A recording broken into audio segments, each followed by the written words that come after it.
All right, hey, everybody's in their bunker. Well, Barry never left his bunker, but everybody's in their bunker, and they're surviving the COVID. I'm sure we'll talk a lot about the effect that's having on the board game industry and life in general. I'm sure we'll talk a lot.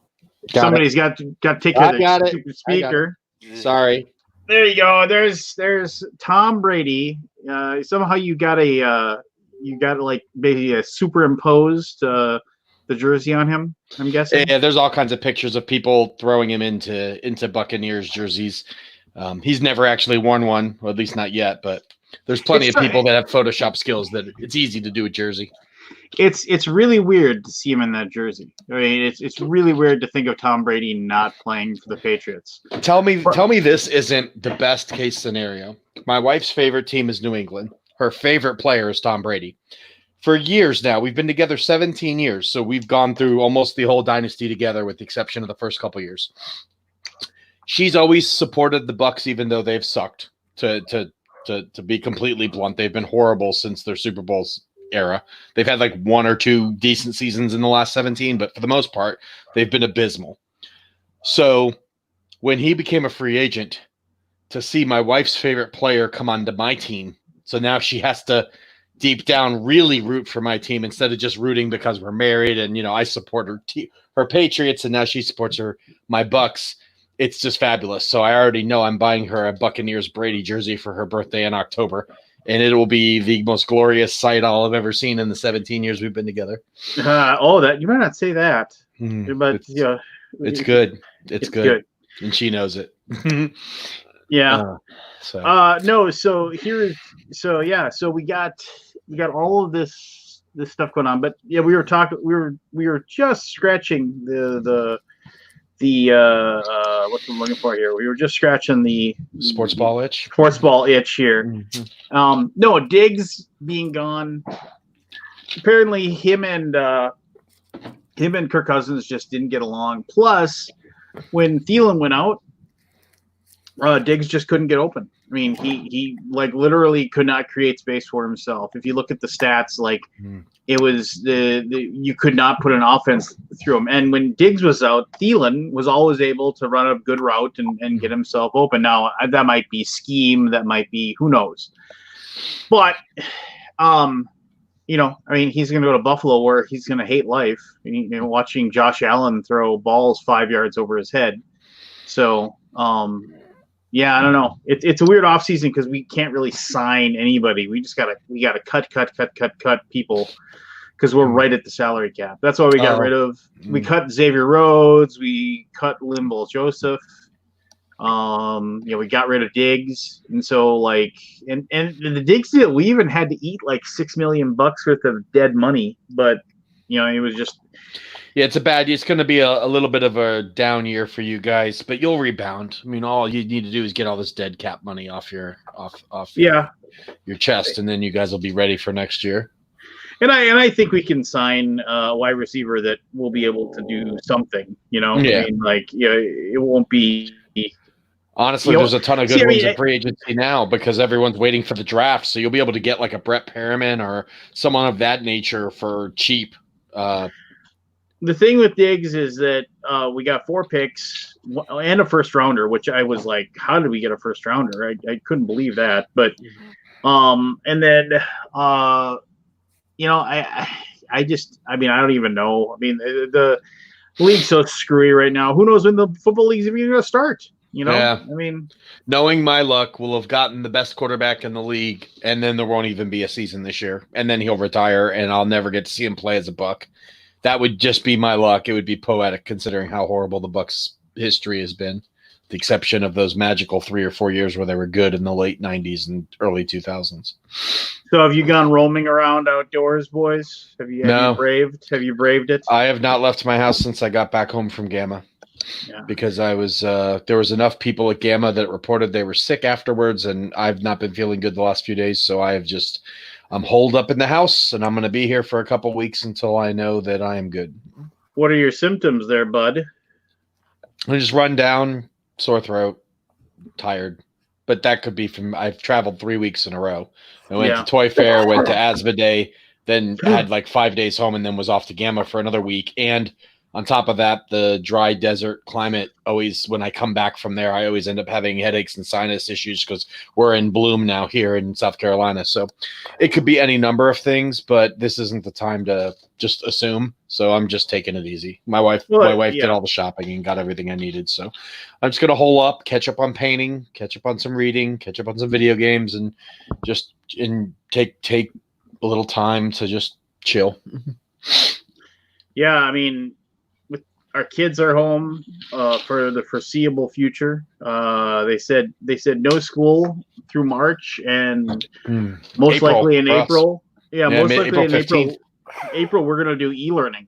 You know, it's just like they're still going to be at home. That's weird. We already started that. So they told us that it was going to be 3 to 4 weeks before the kids came back, and they sent their Google Chromecasts home. So my daughter's already doing e-learning. She's already done the next 2 weeks worth of assignments. So she's going to be waiting for the next batch to come out. But they've already started there. And in Florida, they're talking April 15th is the minimum comeback date, and that's going to be up for reevaluation. So yeah, you're probably not hit as hard in Minnesota as the coastal areas are, coastal states. Yeah, well, we hit Fargo. Not that I'm proud. Yay, we finally joined. But Fargo, North Dakota. And so on Monday, I went out and no, not Monday. Friday, I went out. Or Saturday, I went out basically to buy the groceries, and we made a big giant list of everything. I went to one grocery store. There was still bread on the aisle. So, I mean, people weren't like barging in or anything like that. But as I was driving home, I saw all of the, 21 to 25 to 29-year-old, young people out doing the bar crawl, and I was just like, all right, well, whatever, I mean, it's just you do you, as they say. But I was a little bit like, you got to be kidding me. There's videos from spring break happening in Florida of kids that are like partying on the beach and complaining that their spring break is getting messed up because of the bars being closed. Like, that's how bad it's gotten. I was just watching one or some stuff on Twitter, waiting for the show to go live, and there was literally a video where they interviewed like 6 kids, and they're like, oh man, this is all blown out of proportion. They're messing up my spring break. We're gonna hang out and party until the last bar shuts down, and we got people coming over to the B&B to party up. We're gonna have 20 people. And I'm just like, if you guys are the future, then just take me now. Well, no, I mean, they don't realize Disney World shut down. We're fucked. They don't realize it. Surprised me that there's that much. I don't know. Jen goes out every day. She works at a supermarket, so my son works at a supermarket. He has to work every day too. But and I still go out to like physical therapy, and I went to Lowe's the other day and stuff like that. But, well, not Lowe's. You wild man, you. Well, yeah, people there. Yeah. Contractors are in and out. I just I mean, it's weird. It's weird, and it's just kind of like one of those things where I had to argue with my mom today, where she was like saying, "Oh, well, I've got to get this." My stepfather passed away like well over a year ago now. He didn't have a will, which is a warning to anybody. Have a will. Just it's not fun to think about the fact that you're dead, but seriously, like, my mom has been fighting and trying to take care of it. It's cost her thousands of dollars, thousands upon thousands of dollars to like just settle his estate because he did not have a will in place. Because my stepfather had another family, because he was married before he married my mom, and it's just so like there's been a bunch of crap taking care of that. So just. You're never, I mean, yeah, okay. But once you get to about 35, just start thinking about even if it's as simple as give everything to my wife, having that in place and having that as your legal wish would save your loved ones a lot of time and effort down the line. But anyway, regardless of that, she has basically this last thing, this very, very last thing that has to be finalized.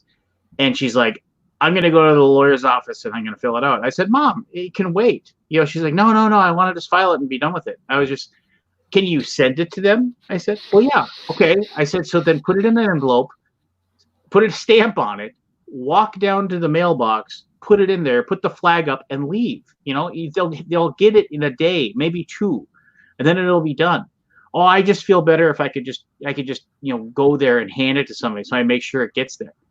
I was like, well, maybe I'll just go to the post office and I can get it registered mail. I was like, Mom, is it worth your life? I mean, yeah, it's a 1 in 10,000, 1 in 20,000 chance something like that would hapen where, she'd probably have just as much a chance as, getting into a car accident or even less of a chance of a car accident. But I was just like, don't be dumb. And I'm arguing with this like 74-year-old woman. I was like, just mail it.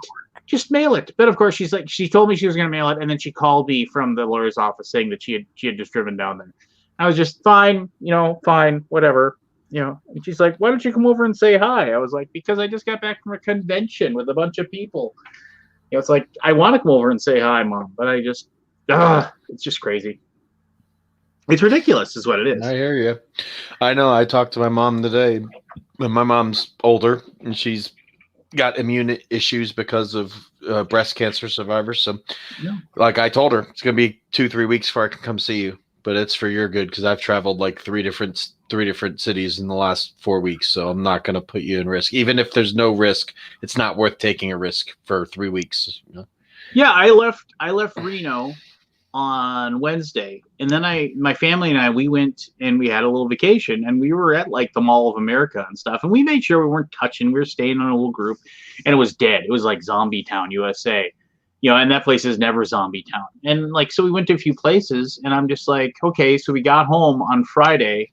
I drove to Mayo Clinic in Rochester. My family went home. I drove to Rochester and went and saw my niece who was in the ICU. And actually I couldn't go see her because of the fact that like they were only allowing like one-step relatives, like, because it's just like, and I was like, you know what, I shouldn't even go. I shouldn't even see her because what if, because obviously her immune system is completely strained at this time. I don't want to be the person that came in and gave her something that she was going to get sick from and die. So I went there. I got my brother's dogs because they're basically stuck in Rochester and Mayo for a long time. I got my brother's dogs. Now I have 6 dogs in my house right now. I have 2 cats. My wife is working from home indefinitely. I already work from home. And both of my kids are going to be at home at least probably until the middle of April. Yep, same situation here. My wife's on work from home until further notified. So we're all here, except my son who goes to work every day. I mean, and my wife's like, oh, I'm just going crazy. And I was just like, well, I understand what you're saying. But you got to remember, I've been working from home for 3 years now, honey. So it's like, I'm used to not getting out of the house. I just it doesn't bother me as much. I took the dog for a walk the other day. Just was like, nobody's gonna bother me in this 80-pound husky walking around. So, and it was like also I went down to the bike path that's right by our house, and usually if you go for a walk, you run into a good 5-6 dozen people. Just everybody like listening to their tunes on their phone and just getting some exercise. Nobody. I saw one person walking like probably like a half a mile away, just going for a walk by themselves. Everybody's just like, and then you drive by a bar and it's packed, and you're just like, well, I guess they probably figure the alcohol will just kill whatever it is. No, well, I mean, far be it from me to tell anybody how to live their life, but I think people should be a little more on the side of caution here. But there's just, young kids are going to be young kids. I mean, I did a lot of stupid stuff when I was that age too, so I get it. But this is a different thing from anything we've ever dealt with in our lives. So it's not about you; it's about who you come in contact with. And I don't know. I'll probably, if I keep talking, I'll probably end up saying something that's incredibly wrong, and that's fine. By all means, comment and say how wrong I am. But I'm pretty sure we have had something like this, not recently, but I mean something that we should have been more like aware of. Think about what you're talking about, because I can't remember anything that's been like this. AIDS. Unless I was just a kid and didn't realize what was going on, like kids would probably do today. I mean, there was always like you'd hear about SARS, or you'd hear about, like, and it was Swine like flu. Yeah, but it was never a big deal here, right? It was like, because it wasn't affecting us, we didn't care, Yeah, I mean, who knows when I was, 6 or 8, if something like this happened, my parents would have sheltered me from most of it, so I wouldn't have probably known anyway, even if it was going on. But I think the closest we come was AIDS back in the late 80s. Nah, 90s. That's true, but that wasn't a fearful information and fear and right. But that wasn't a scared to go out of your house and hoarding type situation. That was just more of a scared to have relationship with anybody. Yeah. A little different than this. They weren't shutting down businesses over that. It was more of a scare of just who are you been with and who are you going to be with.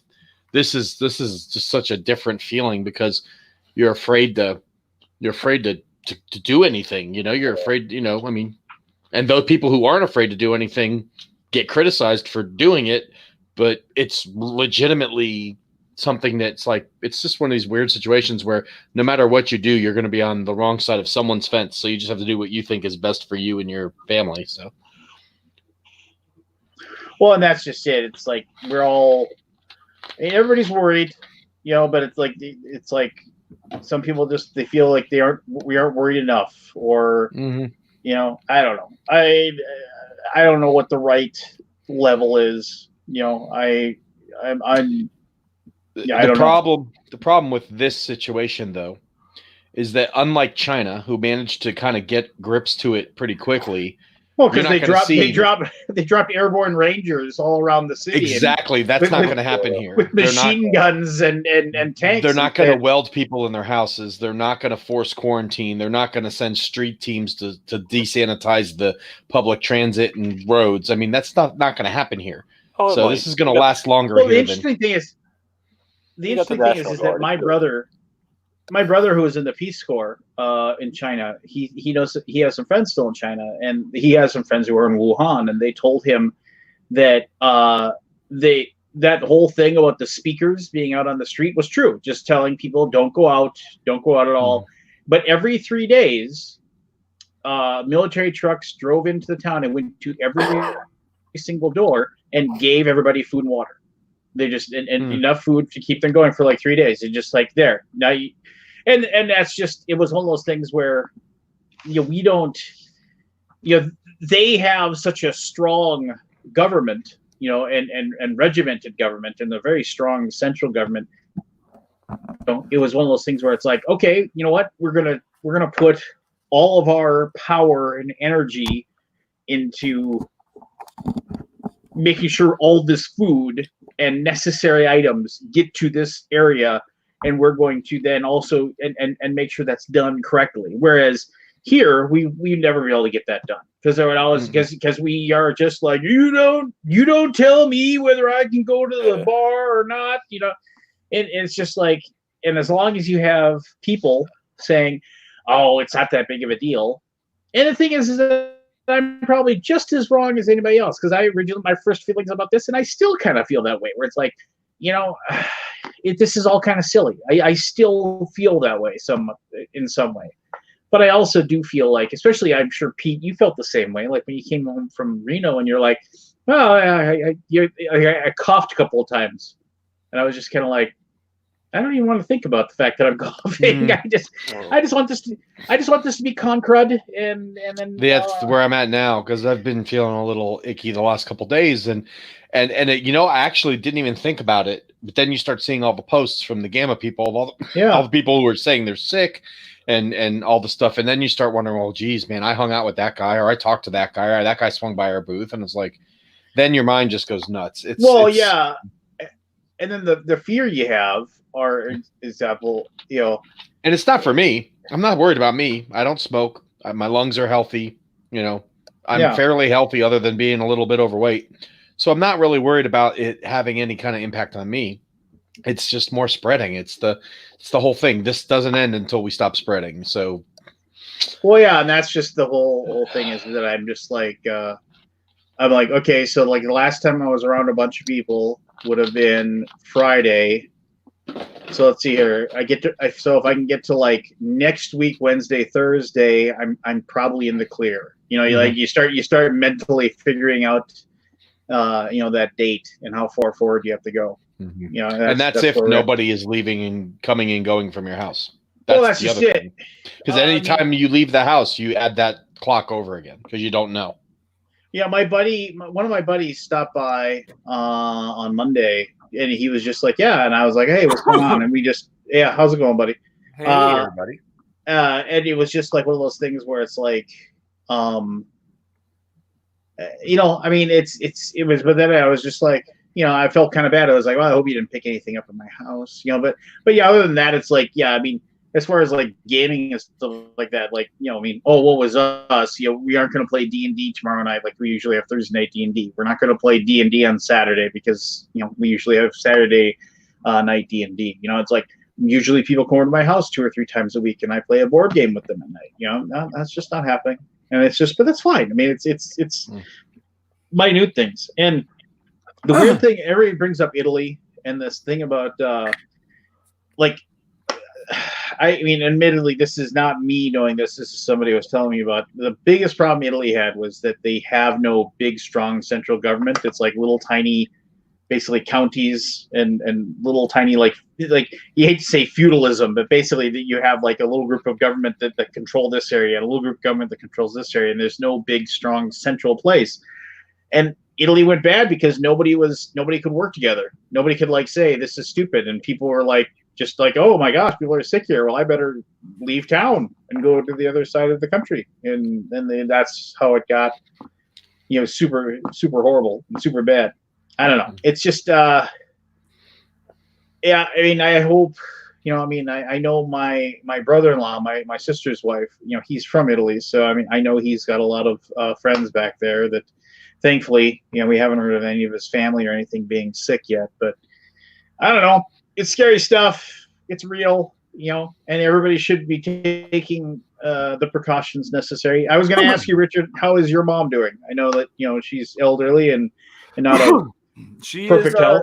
She is definitely someone at risk, and she knows it, and she is not a crazy old person who says, well, fuck it. I've been through worse. She knows full well how bad this is. She spends these days a good deal of time watching the news all day long. So she's has more of her finger on the pulse than I do, potentially. Yeah. So, yeah, we're self-quarantining as any good citizen should. And if none of this were happening, literally my life would be exactly the same. Nothing has changed. It's all I ever see for 90% of a week is my wife and my mom and my dogs. The only time I ever go out is when I have to go down to the post office to mail a prototype that I'm finished filming, or yeah, I mean, if we have to go grocery shopping, but we go to Costco and we get, a few months worth of stuff at a time. And fortunately we did that right before Dice Tower Con. So we've got, we didn't have to run down and get months worth of toilet paper. We already had months worth of toilet paper lying around, fortunately. Just not because we were scared, but because that's just how we live. We have an entire freezer full of meat because we go to a local, farm that takes good care of their animals, and we buy a half a cow at a time, once a year. So Yeah. we are ready to hunker down, and we have 12 chickens that are producing eggs and are more than happy to just eat grubs. So yeah, nothing has changed here other than I still get a fair number of deliveries, and I've read several times while it does go on hard surfaces and doorknobs, that apparently cardboard is not a conducive medium, so I shouldn't worry too terribly much about it. But I have told Mom, you do not answer the door and get those boxes for me anymore in case I'm in the other room filming. You just let it be, because you don't need to say hi to the mail lady. And yeah, that's about it. No, yeah, it's I mean, I don't know. People should take it seriously. I guess that's my biggest thing, is that, like I was telling these people before you got on, Richard, it was like I had to be out to get groceries or whatever, and there's a main strip of where there's 12 different bars on Broadway and Fargo, and I was near there, and still all the young 21 to 25-year-olds running around. yeah. You know, this is my St. Patrick's I'll live Day forever. weekend. Nobody's taking this from me, and they will. If they got sick, it wouldn't have any problem. They would probably be fine. So. Well, not necessarily. I mean, it's early days, but apparently there were a lot of reports for people who suffered SARS, or either SARS or MERS, whichever one is closer to the coronavirus, that after they recovered, they ended up with permanent lung damage, and they have scar tissue. Yeah. So that could be in the future for all these young 20-somethings who think they're invulnerable, and who, more to the point, say, well, I can weather it, and I don't have any old people in my life. Yeah. Do your friends have any old people in their life? Do their friends have any old people in their life? Fuck you. Get back home, you son of a selfish bitch. Or no, they're the bitch. Anyway. We understand what you meant. Yes, thank you. That didn't come out right. I'm sure back in the days of the Black Plague, this shit happened. They were all at the tavern or whatever in the last day. Yeah. You mean back in 1918? I mean, that's the last time this has happened. Black Plague, like 1400s. Whatever. Oh, well, sure, yeah. I'm sure it was the same. People have been the same for centuries. So Richard, that town crier is full of shit. Yeah. Oh my shit. So Richard, I see you've turned your game boxes to face out, and I saw your comment basically saying that you can get more games on the shelf. Yeah. So I just shoved everything back and then put another one in front. Not to tell you, you should do this or not do this, but I know, like Dan at the Game Boy Geek, he actually sells advertising on his videos. People people do pay him money to make sure that their game box is front and center and behind him in his videos. Doesn't he have some weird computer generated background he sits in front of? He might not do it anymore, but back in the day, I remember he used to. He's 4 or 5 shelves behind him, and then he would, and a lot of times he'd have a Kickstarter box up there. So when people saw the video during that time, they'd see that out there, and he'd even have like a little post-it on it or something that would say, "I'm on Kickstarter, check me out," and stuff like that. So if you're looking for a revenue stream, that might be an option for you. Yeah, all right. But okay, if I did that, does that mean if I get, I don't know, whatever's on Kickstarter right now, I feel I should probably know since I cover all these games. But if Architects, the newest Architects, Viscounts of the West Kingdom, and they say, I'll put your box right there instead of the old Shakespeare, and that'll be $1 million. Do I? And they say yes. Do I then have to put a little sponsored notice on every single video I do? Because in theory, it's a paid. Would I be required to do that? I would think so. That seems weird. I mean, it's a product placement. I guess it would be up to the company if they want that. You could ask them, "Do you need me to do this?" And if they say that's not necessary, then you don't have to. No, I think where you come down on that is like it's one of those things where I think you could just say you could say something maybe because I know there's lots of videos out there that say they do their but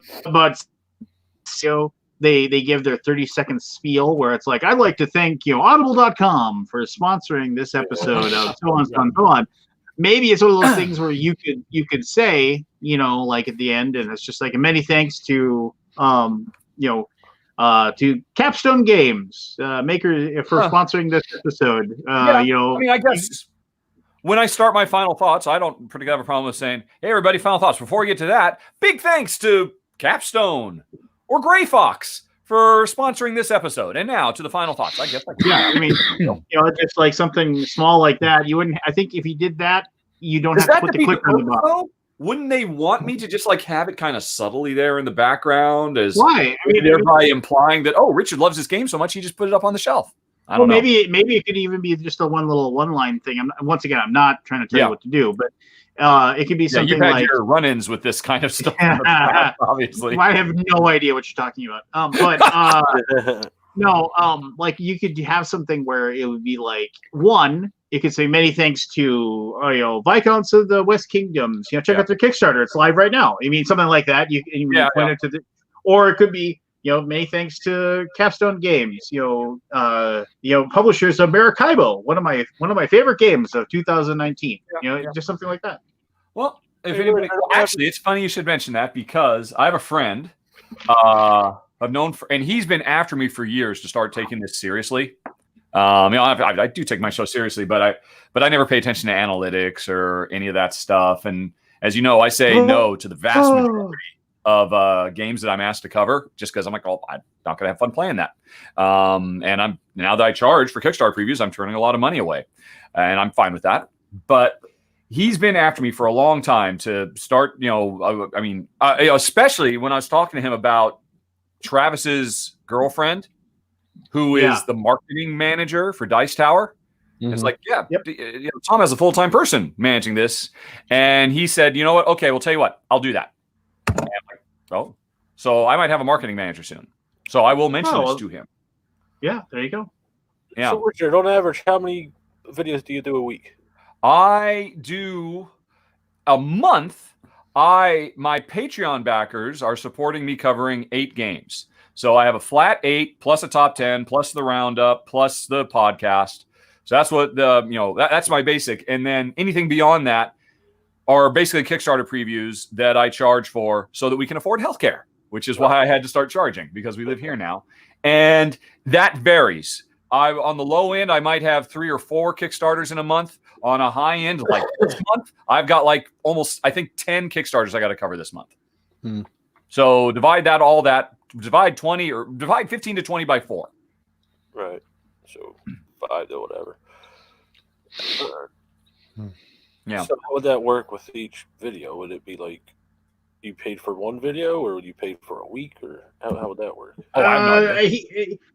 You know who I should If I remember right. Oh, when you're saying Game Boy Geek? Yeah. I mean, if I remember correctly, it was like a flat fee. It was like, oh, well, you can have one of my he had 4 shelves or 3 shelves, and it was like a flat fee, and then you were on you were booked to be on that spot on the shelf for like that month or whatever. And then there was a guarantee of how many videos he would do in a month as well. Yeah, I'll ask him. Although, I wouldn't be sure. I wonder if Man vs. Meeple does this, because they've always got very strategically placed boxes in the background. And I'm sure they do. They were kind of random, or they're just, this is what we've covered recently, but I wonder if they're doing the same thing. I'm sure they do. Yeah. They are wise businessmen over there. Yeah. So anyway, what's anyway, hey, just put your at ease, Richard. I have no initials. I have no before or after anything written out, so you don't have to worry about ducking out. What, if anything, has been playing? I got The Crew. The Crew. Of course, I just dropped the box. But anyway, I got The Crew, the co-op trick taker. Yeah, that's a fun game. It's infuriating. It is infuriating to play with people who aren't trick taking games people. The people that were like, why playing with you as a trick taker person, because I am not. I would imagine. Yeah, because I would sit there and play, and somebody would go, and they it's like, okay, we just have to make sure that the captain gets this card, and then when we pass, and then it's just like, I think I've said this before. It's like, and then why did you put a red 8 down? He has to follow red now. He's not going to be able to get that. You're an idiot. Why did you do that? That is exactly. I mean, we actually, when we were at Dice Tower Con, some friends actually brought their German copy with literally handwritten notes. They didn't have the instructions, translations in their phone. They literally wrote down the rules, and we played it. And Jen and I are both, well, this is interesting, but God, we really feel out of the rhythm with everybody else. And we really, I don't feel like I can make any kind of move without just disappointing everybody at the table, because they all just immediately grokked it, thinking about Trump or rockets and all that. And we're like, but if you're, and having to do the reverse deductive, well, because I know there's this, then I know you must not do that thing. But it's the opposite of that, because you can do this other thing. And it's like, but when we got it, and I got this English version, which I think is out now. There you go.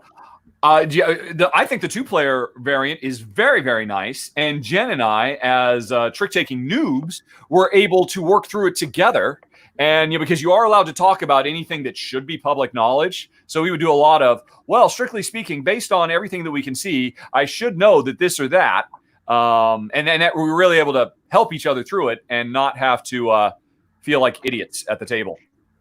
Yeah, I played it with my daughter and her grandma, and my mom is a fabulous pinochle player, and so she knows what she's doing when it comes to a trick taking game, and she liked it. I mean, it took a little bit of time to explain to my mother. I was like, okay, so here's the deal: you're not trying to take the cards. You just got to make sure that that Rylan gets the cards. Well, that isn't trick taking. It is, Mom, but it's a wrinkle.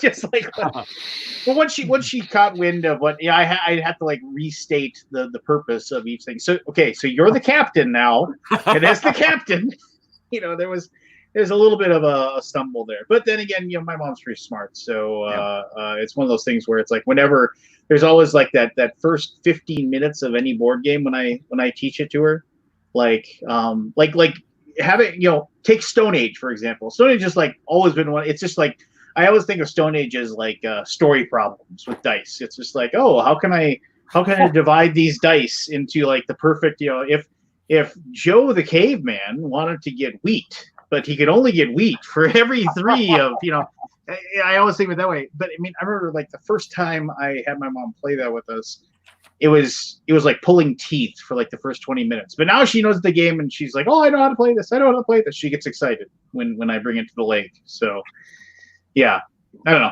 Does anybody else have any problems with that? Like, I mean, do you have like your parents play with you? I mean, is there like an age thing there that like doesn't work, or like I'm the only one that tries to play games with my mom? Okay, fine. I guess I'm the. My mom is terrified of actually trying to play games with me.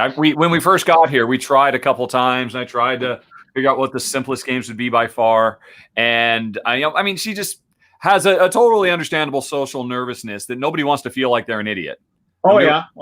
Table, and so she occasionally she watches us play, and I know apparently. She had a copy, which is now on my shelf, of the first Matt Leacock Forbidden game. Oh, yeah. Forbidden Island. Yeah. Forbidden Island.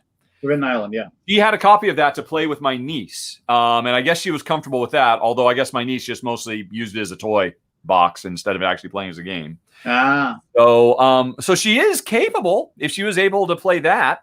But I think she was more motivated because she wanted to spend time and share an activity with her niece. She doesn't feel that need with us, I guess. No. I did try to play one game with her while Jen was gone on a trip for a couple of weeks. I said, Mom, look, I really need to cover this. And it's the easiest game in the universe. It's easier. And it was. And oh my God, it was so god-awful.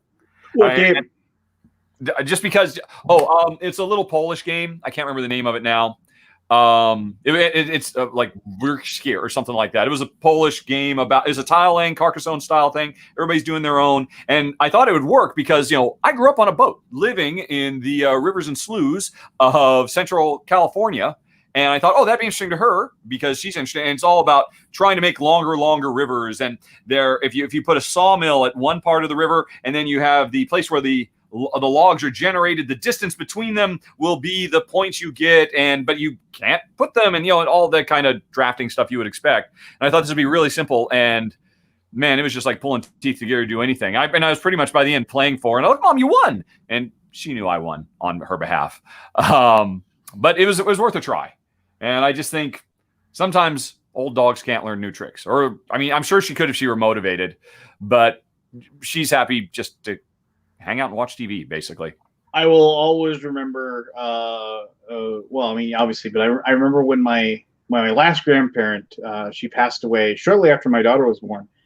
And my father gave her eulogy, and he talked about, he's like, my mother in the last 10, 12 years of her life was an anachronism. And for those of you who aren't an English professor, that means something out of place or time.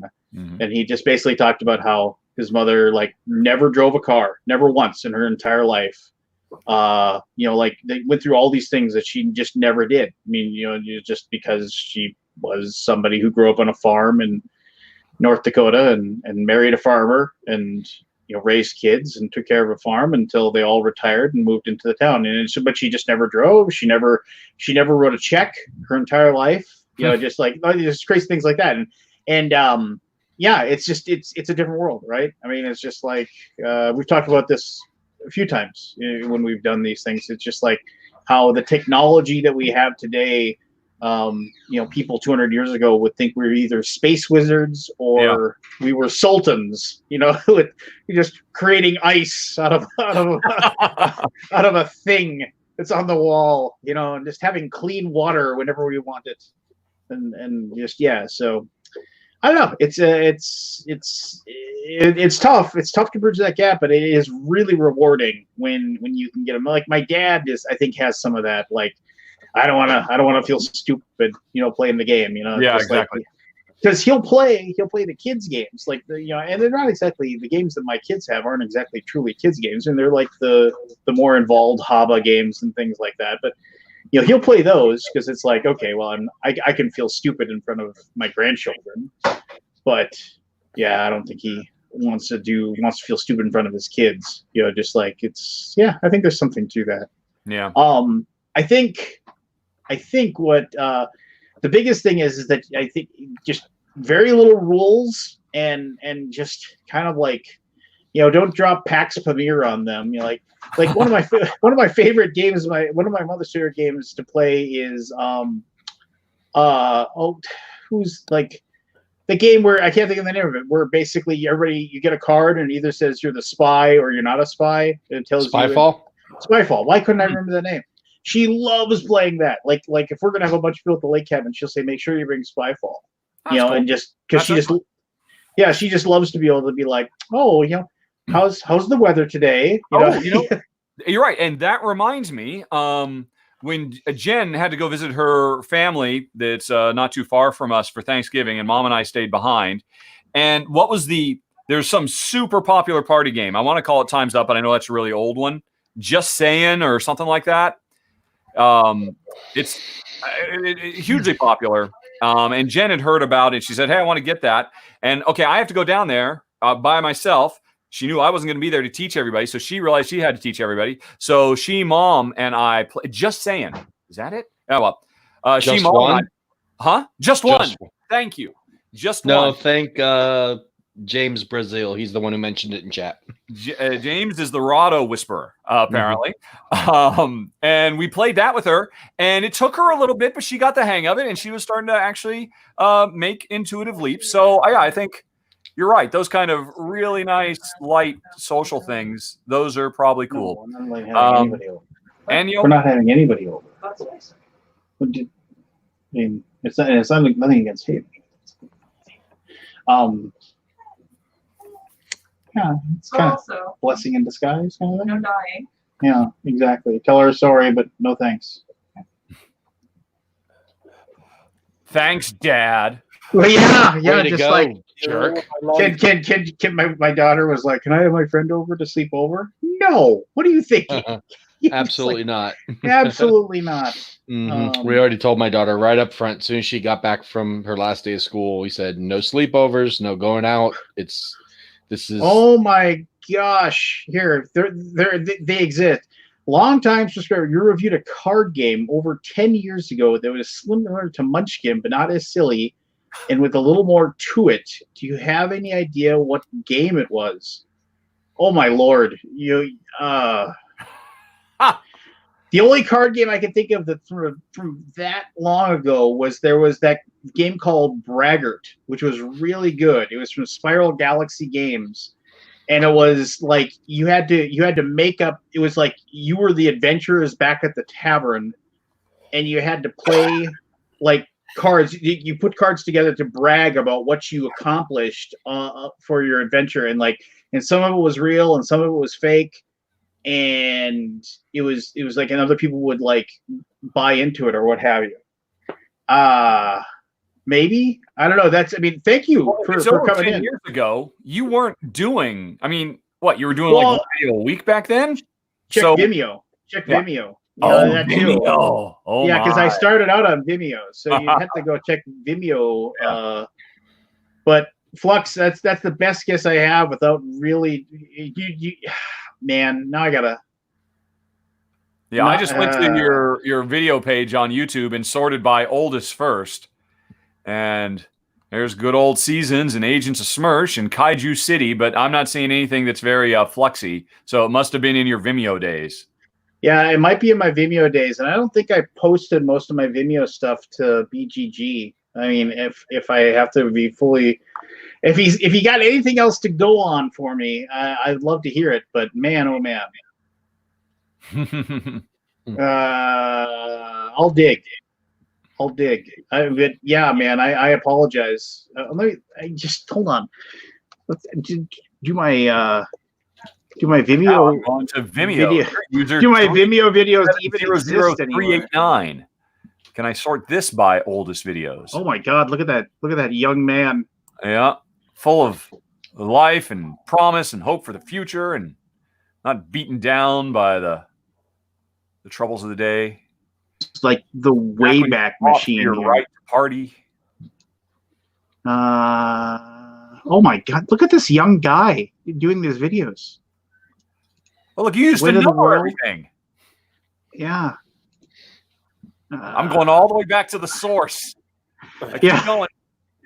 Oh yeah, there's Braggart. It was number 73. Make your friend pee their pants in the Queen's bedchambers.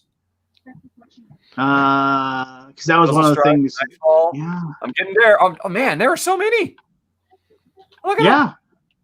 And look how, like I said, look how young and beautiful I was back then. I know. I mean, that gorgeous flowing locks. And significantly weightier, I will say. Oh no, the oldest is number 33. Where's 31 to 32? That's because the first 32 were written. The first 32 were written reviews. Oh, I see. There's Pitt is number 36. Or no, it's actually 36.5. It doesn't have a number because you went from 36 to 37. Let's see here. Wow. Innovation. Look at that hippie. Yeah, look at that guy, huh? How was I? Radis. Back when Lance used to wear pants. Jeez Louise. I know. There's no gray in your hair. Well, looking at these, I gotta say, I mean, you're probably right. It was probably Braggart, right? I mean, but he's saying it wasn't Braggart, so yeah, man. That would torpedo that. Glory to Rome. There's innovation. Innovation is all about the rules changing all the time, and that's one of your early ones. That is true. Yeah, you got Glory to Rome at week 38. Best damn card game since. Oh no, wait a minute. A video review. It's not Glory to Rome. It's the best damn card game since Glory to Rome. I mean, I'm just getting sad looking at all these old videos. Step over your dead friends for a sack of gold in Dungeon Raiders. Yeah, maybe. Oh, innovation. That was innovation. I mean, this look, and you're holding in your hand in the thumbnail. It looks like a flux box. I mean, the art does. See, and the thing is that you can probably speak to this too, Richard. Like, have you ever been like at a board game store and like you'll see a board game and you'll say, "Wow, this game looks kind of cool." And then you like look at the back and you'll say, "Man, I think I played this before." And then like you actually go and look at your videos and you're like, "Yeah, I have. I did a review of it." That's happened to me in more than a few. Yeah, I don't forget if I played them, but I do forget if I filmed it. Yeah, I totally forgot that I'd covered Yggdrasil because they're going to send me the new version. I'm like, did I ever film this? Surely I would remember that. And I couldn't for the life of me remember it at all. It's like I was watching another person when I dug it up. It's crazy. I know, isn't that weird? It's like one of those things where it's like my great grandchildren will be able to see me, just like, yeah, look. It's like Norm Macdonald said, like, I think I've said this joke before, but he says everybody's got that one picture of their great grandfather, and he's always looks angry because you couldn't keep a smile. You had to like just because the picture took so long to take the picture. They all have that one picture. That's the only picture you have. Nowadays, 50 years from now, I'll be like, hey, you want to see a million pictures of my great grandfather? Yep. And would you like to see everything he did every single day when he felt the need to tell everybody about it? It's just the world we live in, as it were. Yeah, I am kind of bummed that I don't have hundreds of hours of me back in my 20s. Well, this I isn't don't my know. I don't know 20s. how This much is fun my that I did though. If this that'd is be- this is my mid early 30s, because I started doing reviews, because the reason I started doing reviews, Why? as did I've said you this start story doing before, reviews? I All about the Benjamins, right? no, yeah, that was it. No, it was all my friends. We used to play D&D back in the day when I was like in college. We'd head over to this one guy's who was going to college in town. He lived in his parents' basement. We would play D&D like on Friday. We would start playing D&D at like 5 o'clock at night. We'd play until like 2 in the morning. We'd go home, and then we'd come back at noon, and we'd play D&D all day. Like it would just be like these ongoing campaigns that took forever. It was like what we did, because we were super cool, and just had the ladies, just had to give the ladies an air of mystery about us, because they never knew where we were. But no, and so when we all got kind of older, it was like we started playing D&D so much, and we try to get together and stuff like that. But then some of my friends were getting married. I had a woman in my life who was carrying my child, and so I realized that things were gonna, like, my amount of free time was gonna shrink a great deal.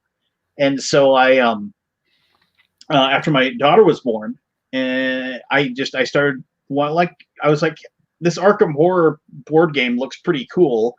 I'm gonna buy it. Of course, like, I found an eBay seller that was actually in a town nearby my house, and I actually contacted them. Can I just buy it from you? I could drive over to your house and get it. They're like, yeah, that's fine. And I picked up Arkham Horror, and I invited my friends over who all had families now, and I was like, hey, you can just come over on Saturday, and we'll play this board game. It'll be super cool, and we can get together. And then we tried to decipher the rules, and it was just so hard to figure out. And I remember we all got killed by Azathoth or something. No, Loch Yol Solthoth or whatever. Basically, because I remember the thing came out. We didn't close a single gate. We didn't succeed at anything.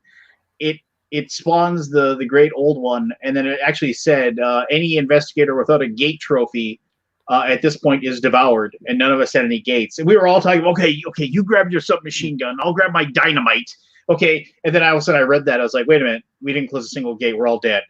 But we had fun. And then we were like, that was great. And so we were like, we'll come back and we'll play it again. And I remember I went to BGG to download basically a better set of the rules. There's a guy named Universal Head that still does stuff today. Really good. Yeah. Does I think super amazing. Yeah. And so I downloaded his stuff, and then we played it again.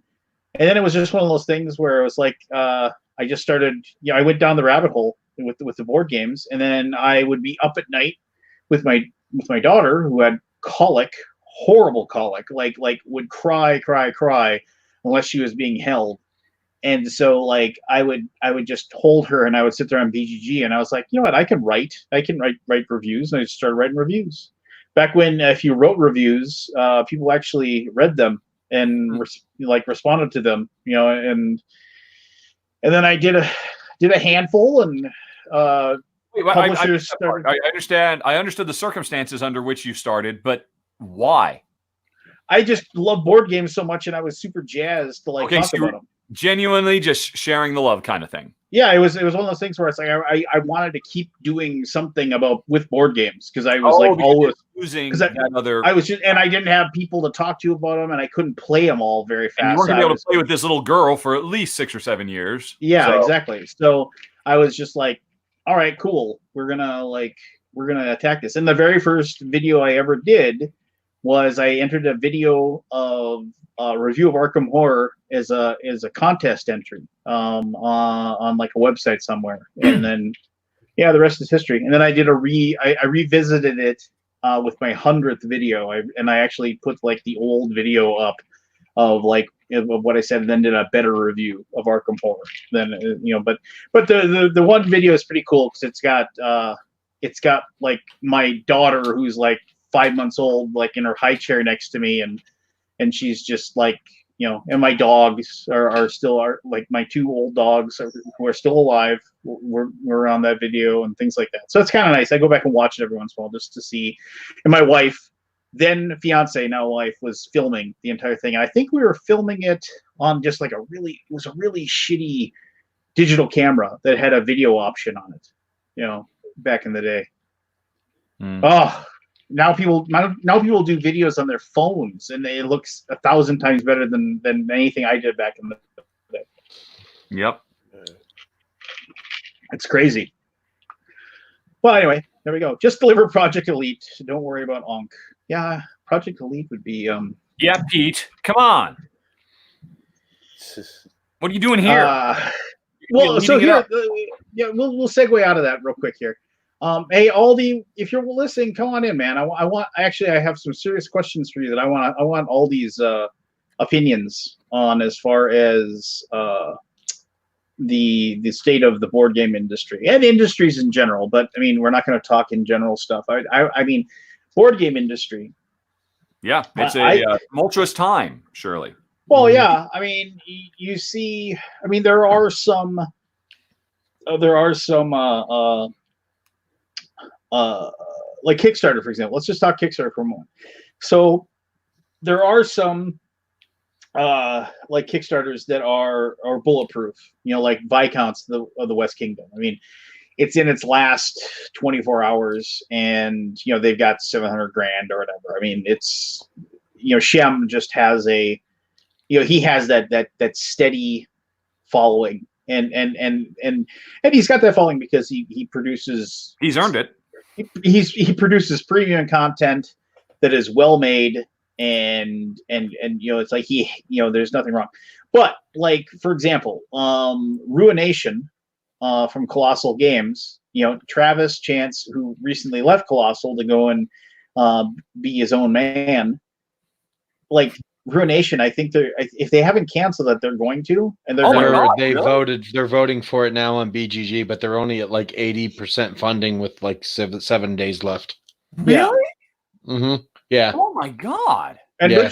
Richard, you jeez Louise, look at that 33K. I think this will fund, but it'll just barely crawl over the finish line kind of fun. Well, here's the thing, Richard, you would love this game. It's full of like lots of dice and battles and death. And don't forget, my wife would love it too because it's a grim, dystopic view of the future. Yes. I mean, it's just like even my mom would dig it, I'm sure. So I'll just say this: I played that at Gamma, and I can without throwing my friendship with Travis Chance aside, I can say that game is genuinely good, if not great. It is well made. There's a few problems I had with the iconography. I told him this stuff's got to be more distinct, and other people at the table thought the same way. It's one of those things where the big thing is there's these 3 decks, and the 3 decks of cards. The top cards face up, and on your turn you pick one of those 3 cards and you take the action that's on that card. The cards will be like basically collecting resources off the board is one card. One card is moving your armies, and then if they move into a spot with an enemy, they'll fight. And then the third one, if I remember, God, I'm just trying to remember now. The third one is basically like the research, like going off and so that you have like the 4 X's of the game. It doesn't really, you don't really exploring because the board's already pre-made, but it's still there. There are 4 different tracks that you can move up on in certain ways. There's a glory track, there's a power track, there's like the standard point track, and there's a 4th track. I can't remember what it was, but every one of those tracks, when you reach the end of it, if the player reaches the end of that, it triggers the game end. If anybody empties out a deck of cards, it triggers the game end where everybody gets one more turn kind of thing. But what's cool about it is like, oh, I want to get resources. The card that you pick up will give some other bonus, some other like actuary that you can do as well. And then a lot of times like, oh, I really want to get resources right now, but that card sucks. I don't want to take that card. But there's an economy of actions going on as well, because lots of other people will be trying to shove the game to an end goal and everything like that. And it's cool because there's like basically, even if you lose in a battle, you will still get things from losing the battle.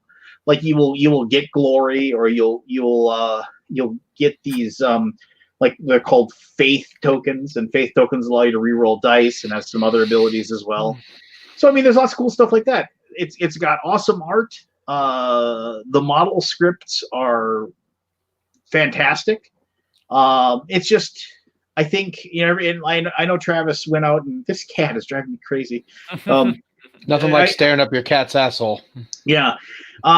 No, Travis has gone and been very vocal and asking, why isn't this doing better? And it's one of those things where a combination of what everybody's living in right now with everybody's being forced to stay at home, so everybody's kind of being a little more careful with their pocketbook, because nobody knows exactly where this is going to go, or they're losing their jobs. Yeah. Oh yeah, exactly. Yeah. And the economy is gonna get crushed, so not a good time to buy an expensive game. Yeah, and plus Colossal has had issues as far as a few of their releases, and as far as getting those to the people, and none of the and Travis isn't to blame for any of those things. It's just it's that is a bad combination for him to be in right now. Wow.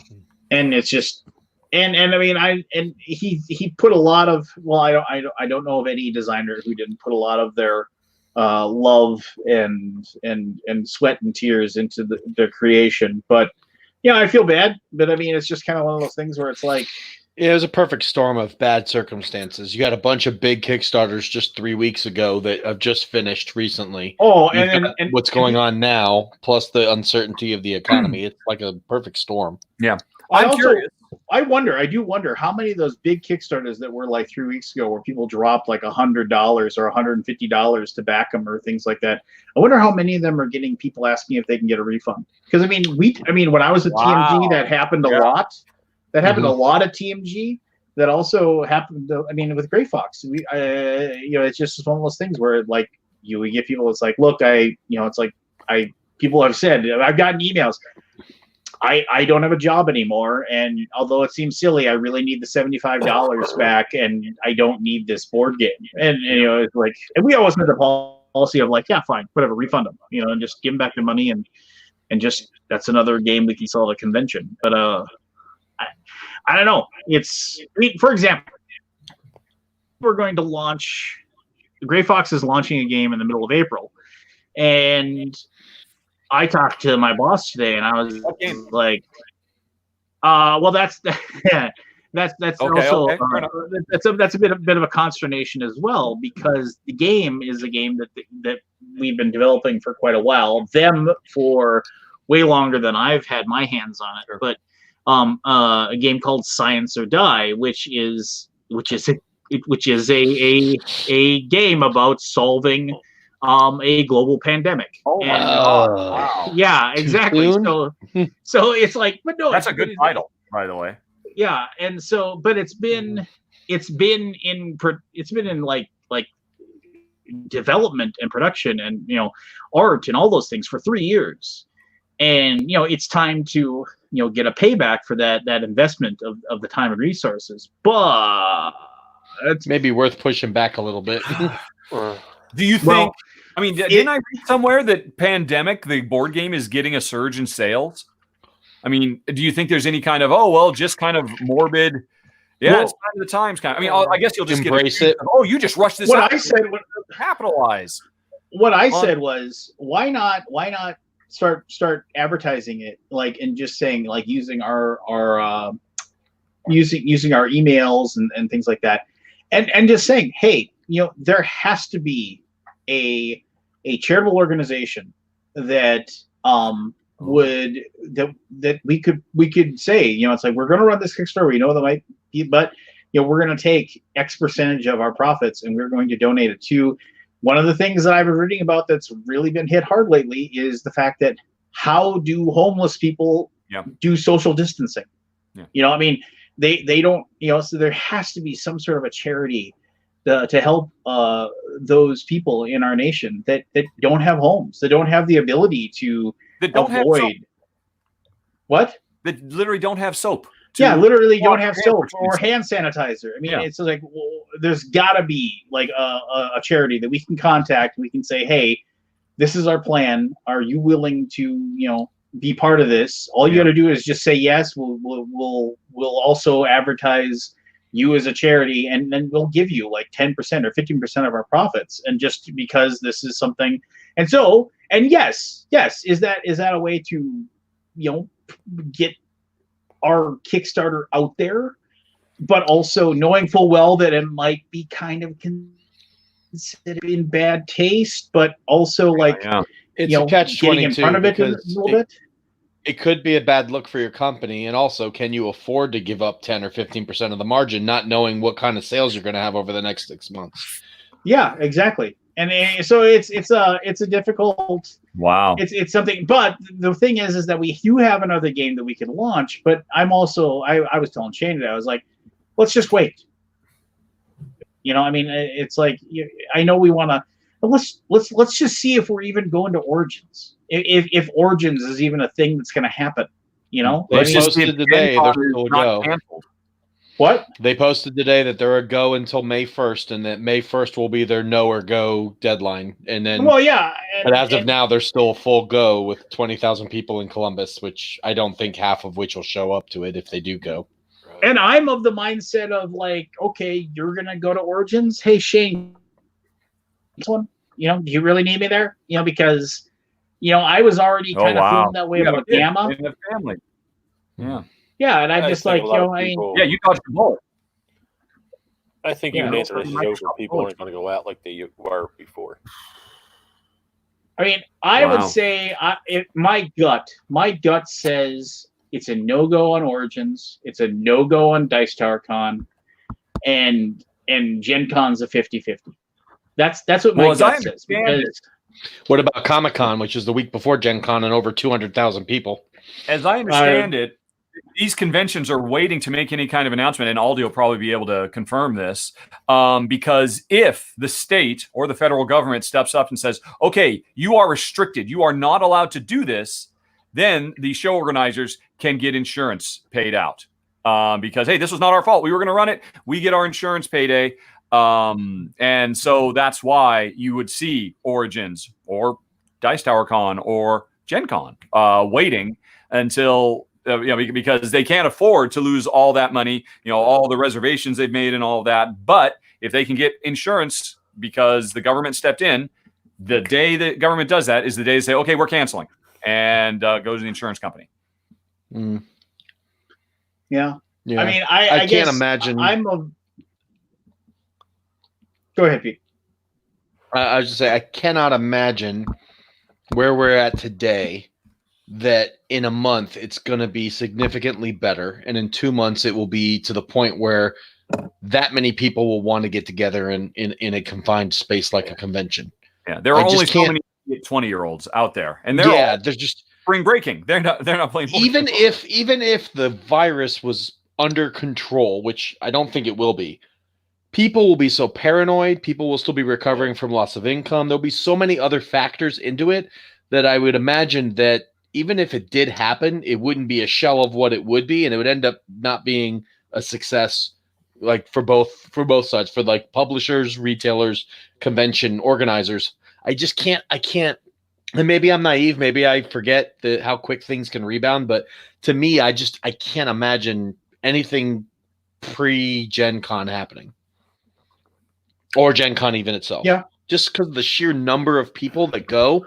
And the sheer amount of stuff that's going on that's going to take to rebuild after this thing finally gets under control, which could be months.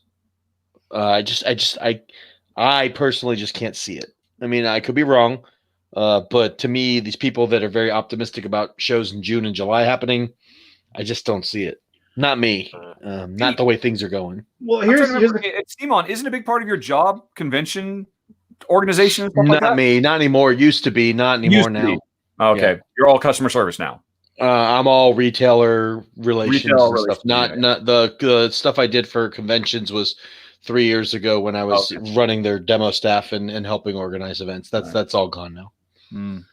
I personally feel a couple things here is that one, I think the government's going to step in at some point, and this is not trying to be political. This isn't, but I do believe the government's going to step in at some point and like make some sort of forgiveness towards mortgages or rent or utilities because of the fact that like people can't work right now. I mean, we're you already saw what's happening, right?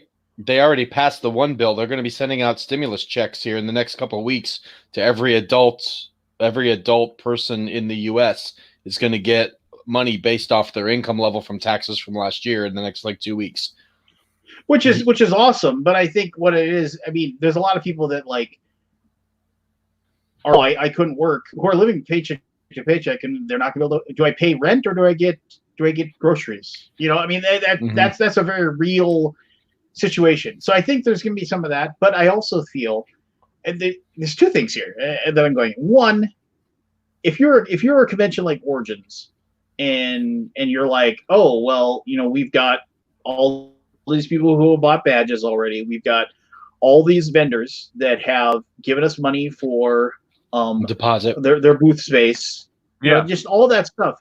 It's like they're not. You can't tell me they're like going. They're not like, oh, we don't need this money. I mean, Origins it's is like Gamma. Let's not forget. So I mean, they're well, yeah, exactly. So and it's one of those things where it's like, if you do have the convention and like and people go to it, and somebody gets sick. I mean, there's all kinds of bad PR there as well, and it's like, you know, it can if they have the convention, I think it could actually work against them a great deal. You know, in a lot of ways where. I think that one of the pluses I think that's going to come out of this is twofold. Like my doctor told me, and like he's like I tend to think my doctor's kind of smart. He's also very down to earth. When I asked him like way before, you know, any of this stuff happened, I said, "What's your take on this?" And he said, "This one's just bad enough to get everybody scared." He's like, which is good. I'm glad that it's getting blown up because he said when something really, really bad happens, then we'll be better prepared for it. Yeah. You know, and he said, so he's like, that's, I mean, this one's just bad enough. It's just bad enough to, and that's not to minimize the losses or the trauma and all the people that have already perished in this disease. It is a tragedy and it is freaking awful.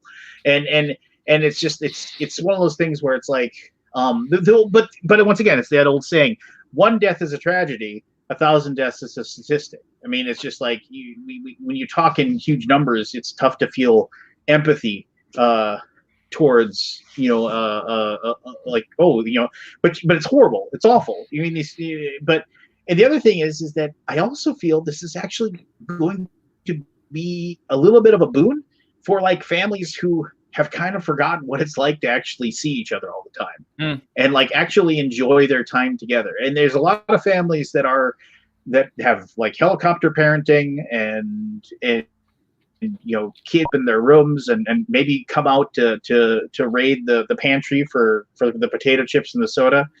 But people are being forced to like live in the same, you know, 2,500 square feet or less or more as the people that are their families. And I think that like it's actually going to help a lot, I think, you know, as far as like reconnecting people with one another, which it's a horrible reason for it happening, but I do think it's like it's a boon that people aren't going to realize is as awesome as it is.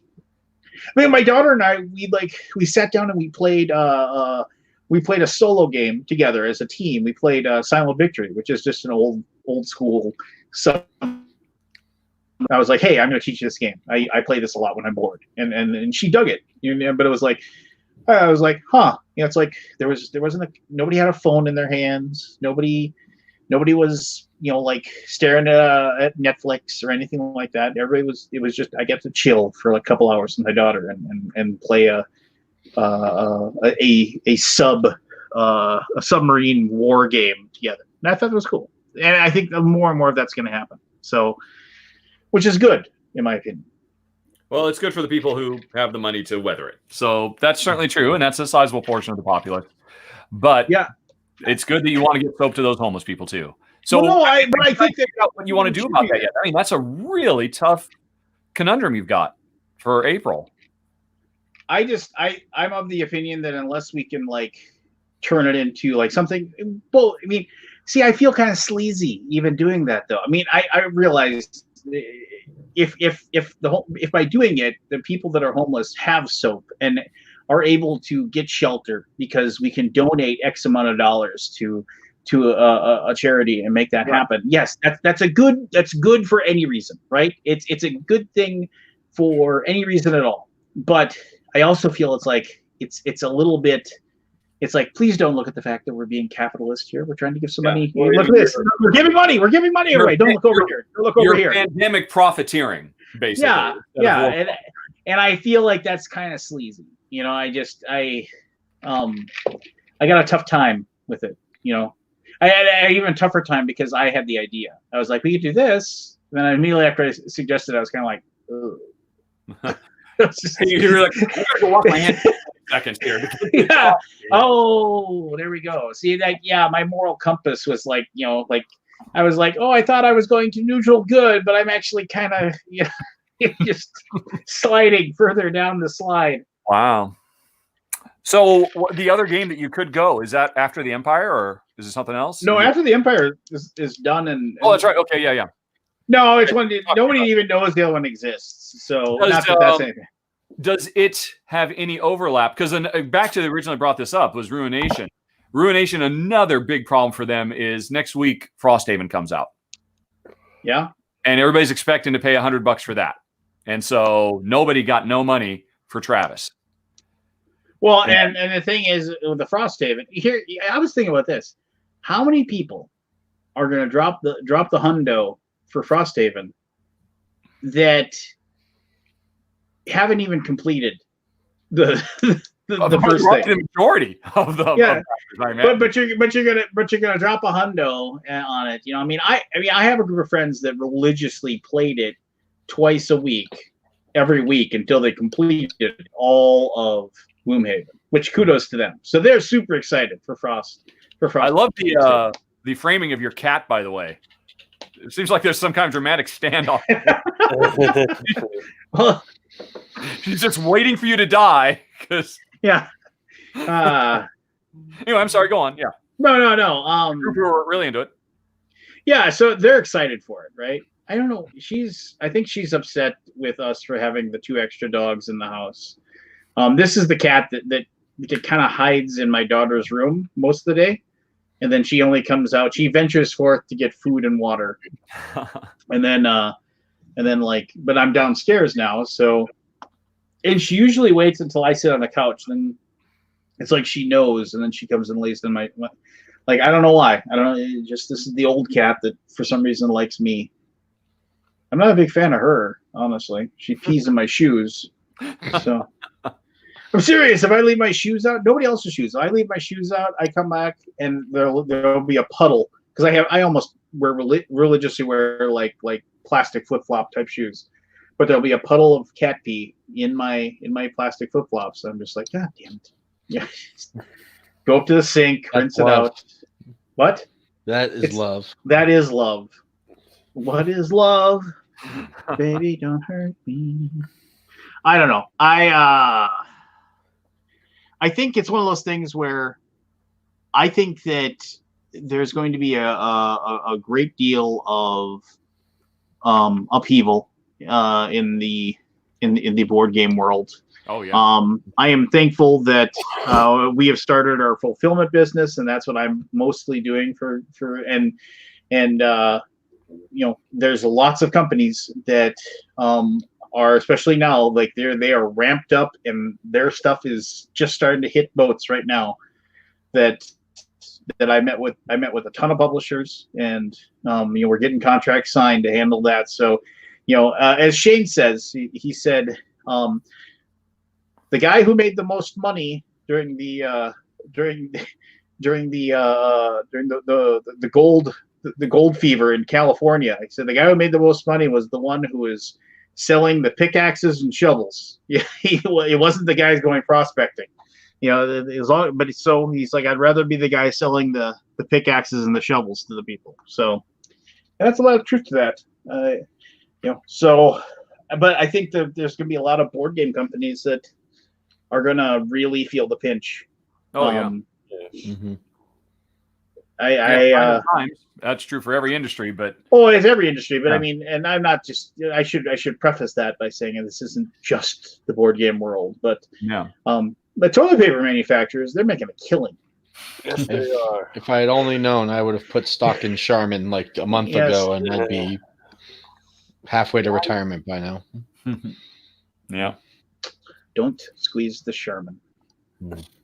What a dumb commercial that was. Really? Like people would go to people were so excited about going to they wanted to squeeze the toilet paper.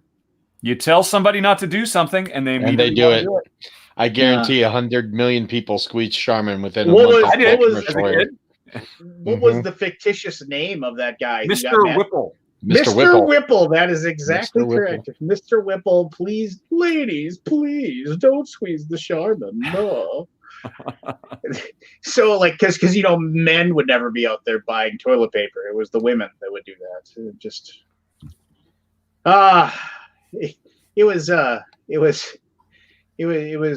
a easier time. It was a different time. The simpler time, whatever. Mm-hmm. Back when in most of the commercials, the men were so dumb they had to wake up their wives because they were sick. Honey, I can't. Are you awake? I am now. Mm-hmm. As recently as like 4 or 5 years ago, I remember like the whole thing. Men are dumb in commercials. It was a diaper commercial, and it was like, loves diapers, faces their toughest challenge yet. A weekend at home alone with dad. Because apparently when mom leaves for the weekend, dads are like sticking forks in the outlets, and we can't change diapers because we're just dumb men. Oh well. Because I guess we can take it. Mm-hmm. Yeah, we can. Tough to be us. It is. Thank you. I didn't want to have to come out and say it. Finally, someone has to come out and say it. It's tough being a white dude in this world. Yeah. For us. Yeah. I'll sign the petition. Just get it set up. Yeah. So how far back, if you're allowed to say anything, Pete, how gummed up is your production schedule for Simon right now? I don't think it's. I mean, we do all the updates on our Kickstarter, so I mean, I think for the most people know. I mean, Starcadia Quest is fulfilling now, which I believe is in the same month we originally anticipated, and the next few projects weren't giant ones. Like it was Munchkin Dungeon and Project Elite, which weren't huge campaigns. So I don't think we're going to be too far off on our normal projections. What we are uncertain of is after that. Like, will the stuff we planned for Gen Con, if Gen Con does happen, will it get here in time? Will fulfillment in the next 5 or 6 months, once all the shipping lanes get clogged up, will it be good? But the stuff we've got coming up, actually up through like April, May, June, should be fine. It's going to be after that we're uncertain what's going to happen. You guys handle your own fulfillment, right? No. We did for a while, but now we use QML and Lion Rampant and a bunch of other. We've been hitting different fulfillment centers, kind of testing the waters and seeing what works and what doesn't. So you said, okay, so your job is retailer relations, with that kind of stuff. Have you seen any retailers come back saying, "Look, I'm a mom and pop shop. I was barely getting by. I need to cancel these orders. Are you thinking Not anything yet, like that? but we haven't fulfilled anything. Read the Starcadia Quest stuff will be fulfilling soon. I imagine that'll be the first campaign. We may see some attrition. And then the next one would be Munchkin Dungeon and Project Elite, which will be in the next month or two. So I'm sure we'll see some. I mean, I have to imagine stores that are closed now and aren't bringing in a lot of money are going to have a hard time paying invoices. So there may be some cancellations here. Yeah, I talked to my the one game store left in town that really holds onto the like the board game world, and yeah, he's just like, yeah, I don't know. He for the first time in like forever, he's actually like cut hours for his employees. Sent a few of them basically like, I can't have you work. You know, I'm not making any money. I'm not going to make any money. Nobody will come to the store anymore. You know, it's like he's like totally feeling the crunch right now. Mm-hmm. It's real, you know. And I reached out to the people that I know in the gaming industry that are close by and just said, you know, it's like, let me know if there's something I can do to help out. I mean, like, this is dumb, but there's a local convention called CoreCon. It's held over Memorial Day weekend. And they actually asked if I wanted to be a special guest at this Fargo. You know, I was like, I go to the convention anyway. I don't need. Oh no, we'll give you a booth and those stuff. I was like, no, that's okay. I mean, I'll come, and that's really cool that you're willing to like have me show up there. Just give me badges for all my family, and we'll be happy. I'll be happy to come and hang out and do whatever. There's like little talks and things like that. But I'm like. Yeah, you know, if it's anywhere near the like how it is, I wouldn't go to that. A little local convention with 200, 300 people, you know, hanging out. You know, that's okay. No, thank you.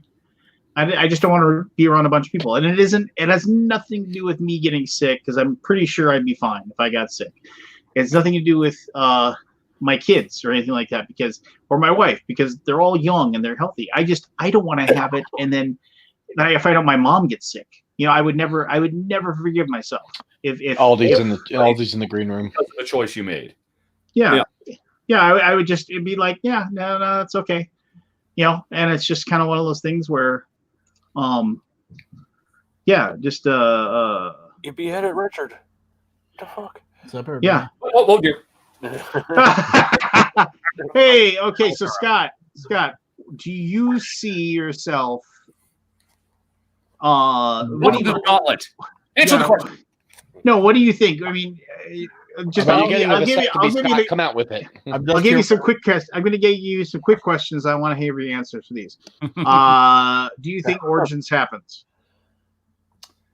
What's the date? It's mid-June. Mid-June. Yeah, I think it has to. Just because of the money involved? Here's the deal. If we're, as a country, not going out for 2 more months, we're in economic collapse. It has to happen. Dallas restaurants are shut down. There's like 5,000 restaurants in the Dallas area, right? I don't think people will be like, fuck it, I'm going, right? Like, I mean, I don't think people can stay indoors for 2 more weeks. Personally. Right, but that doesn't mean people can get together in mass audience either in 2 months. I think it happens. I've got a cough, by the way. Yeah, I know. This is from my flu back in. Remember that flu I had like a couple months ago? I'm already putting hand sanitizer on my microphone. Are we allowed to say the C word? Are you monetizing this video? No, I am not monetizing. Michelle and I both think we had it. Well, I know you said that. I mean, and the thing is that the other night, like, I woke up in the middle of the night and I had a cough. And my wife was like, "What's wrong with you?" I was like, "It's con crud." You know, it's like I'm always like this when I get back from any convention. Especially Reno, it's all dry and shit. Well, yeah, but everybody's antennas are like. Here's the deal.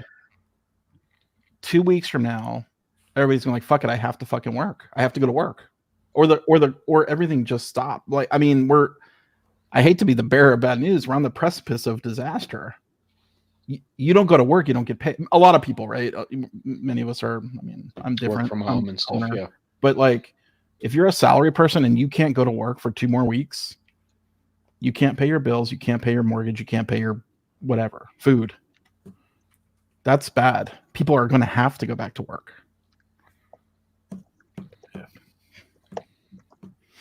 But there's a difference between opening Now, up opening normal up a businesses convention- with small gatherings than opening up 20 and 40 and 60,000 different. conventions. Yeah, Yeah, it's like I mean, totally different here's the story. deal: Disney World leads the way. If Disney World's open, conventions are open. Right? I mean, Disney World shut down. I was like, oh no, right? Like that's serious. That's Like right. if Disney World, like which is never closed. Never in my lifetime has it been closed. Yeah. Well, Maybe how I long think- did they say they were closed for? 2 weeks? I don't know. 2 weeks, yeah. I've heard them closed like for a day with the hurricane and shit like that. But never. But I mean, after reading tonight's news on New York, it's bad. Mm-hmm. They What's they the news exploded tonight? in one day, basically. Went for, I Yeah, mean, they here's caught the up deal. to California almost. The testing is fucked.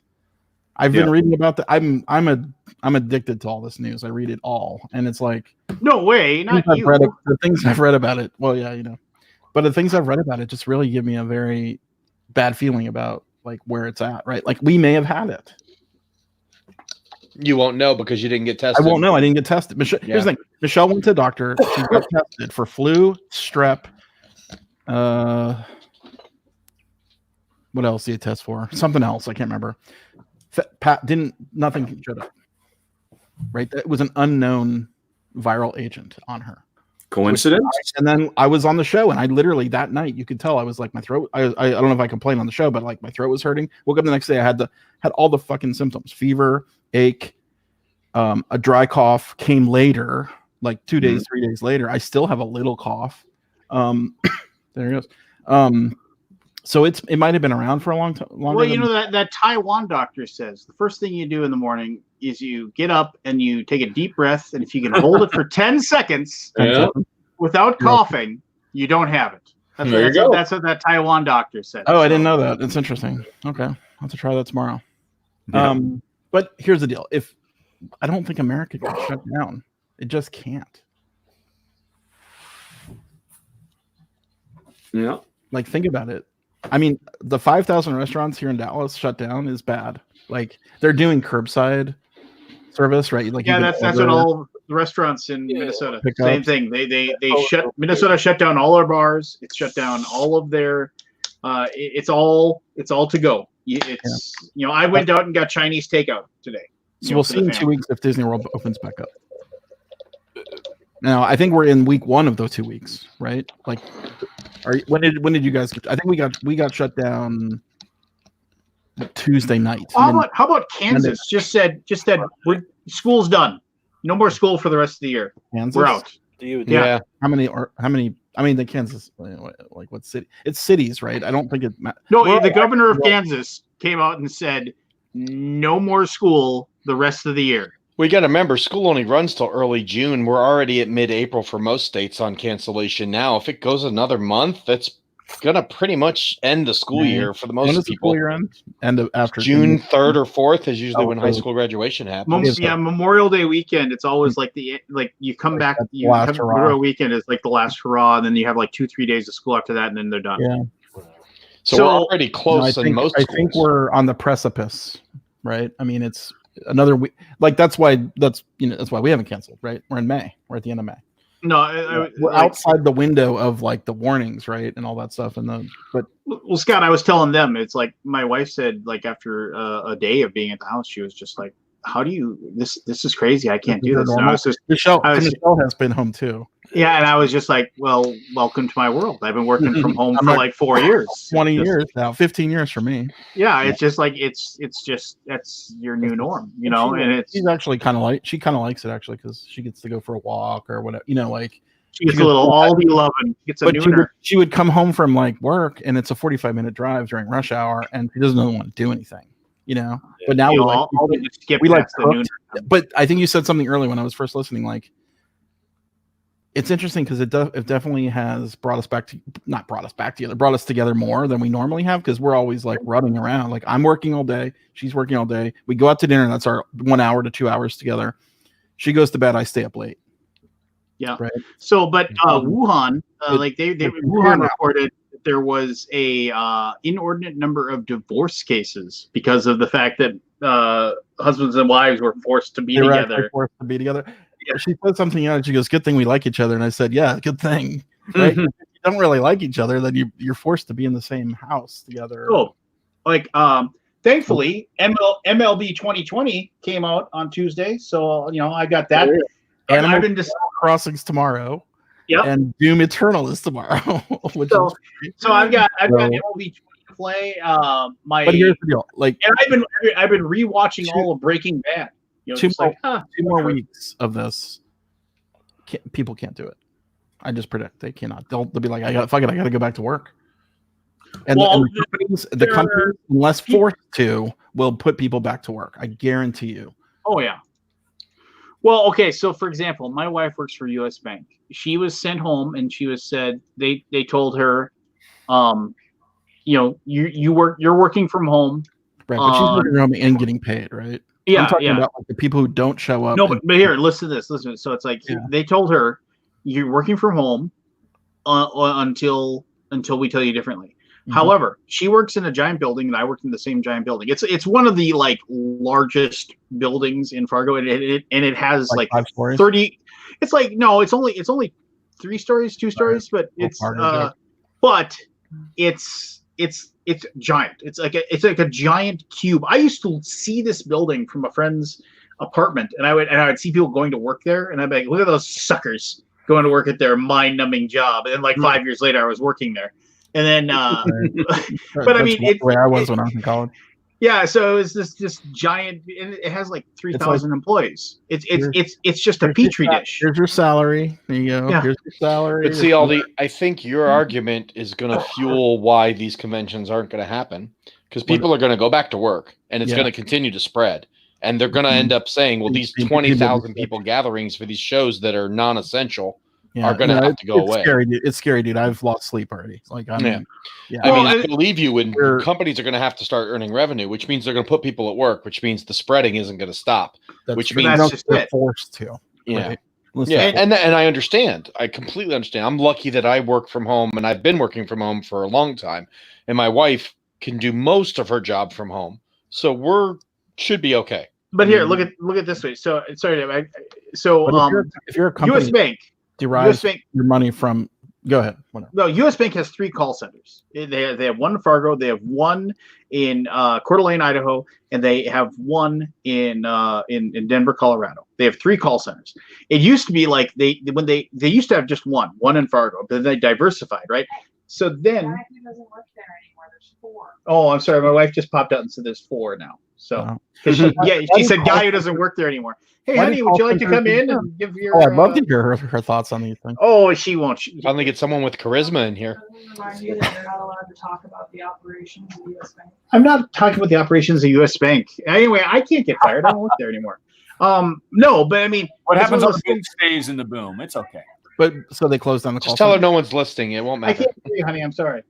So they closed down the call. No, but here's the deal. So they used to be like they'd have the multiple call centers. So if one of them had to shut down for some reason, the other ones could take the brunt of the calls, right? Isn't there a thing anymore? I didn't realize this. So here's the thing. You just like log in with your phone and be like, I'm gonna get because they want people there so they can do the employee stuff. But I mean, so this affects the entire nation, right? And so they're basically if you can work from home, they sent you home, but those people have to go to work.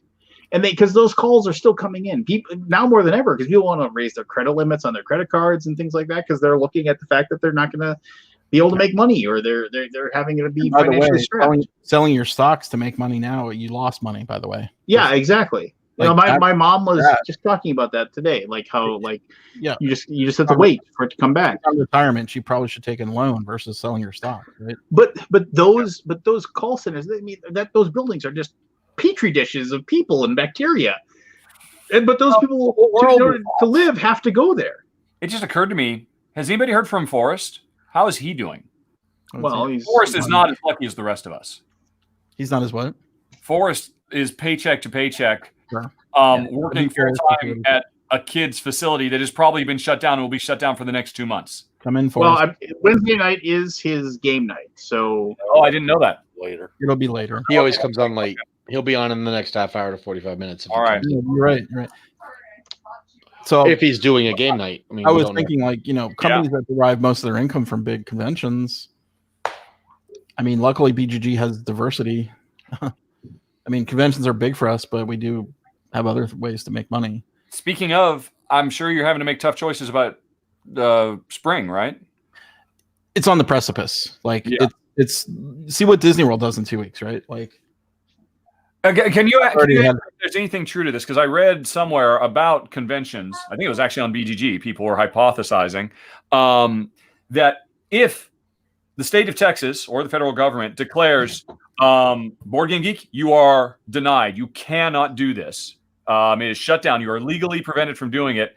At that point, you guys can say, okay, you can breathe a sigh of relief because at least you get some insurance back, the insurance you have for your convention. good question. Oh, I'm glad I know she's a lawyer. I think bigger conventions would have more. We have insurance for the convention, but it's. I'm not sure it has coverage for complete force majeure, right? So there's a clause in most contracts called force majeure. No. MAJUERE, which I don't know if I'm pronouncing it right.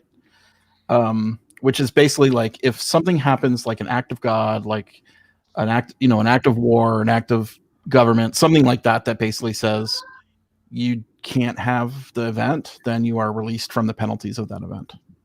Mm-hmm. So you don't get money back. You just don't have to pay like hotel Right, and then you reservations. could. I suspect you could insure that. I don't know if we have. Mm. I kind of never thought about it.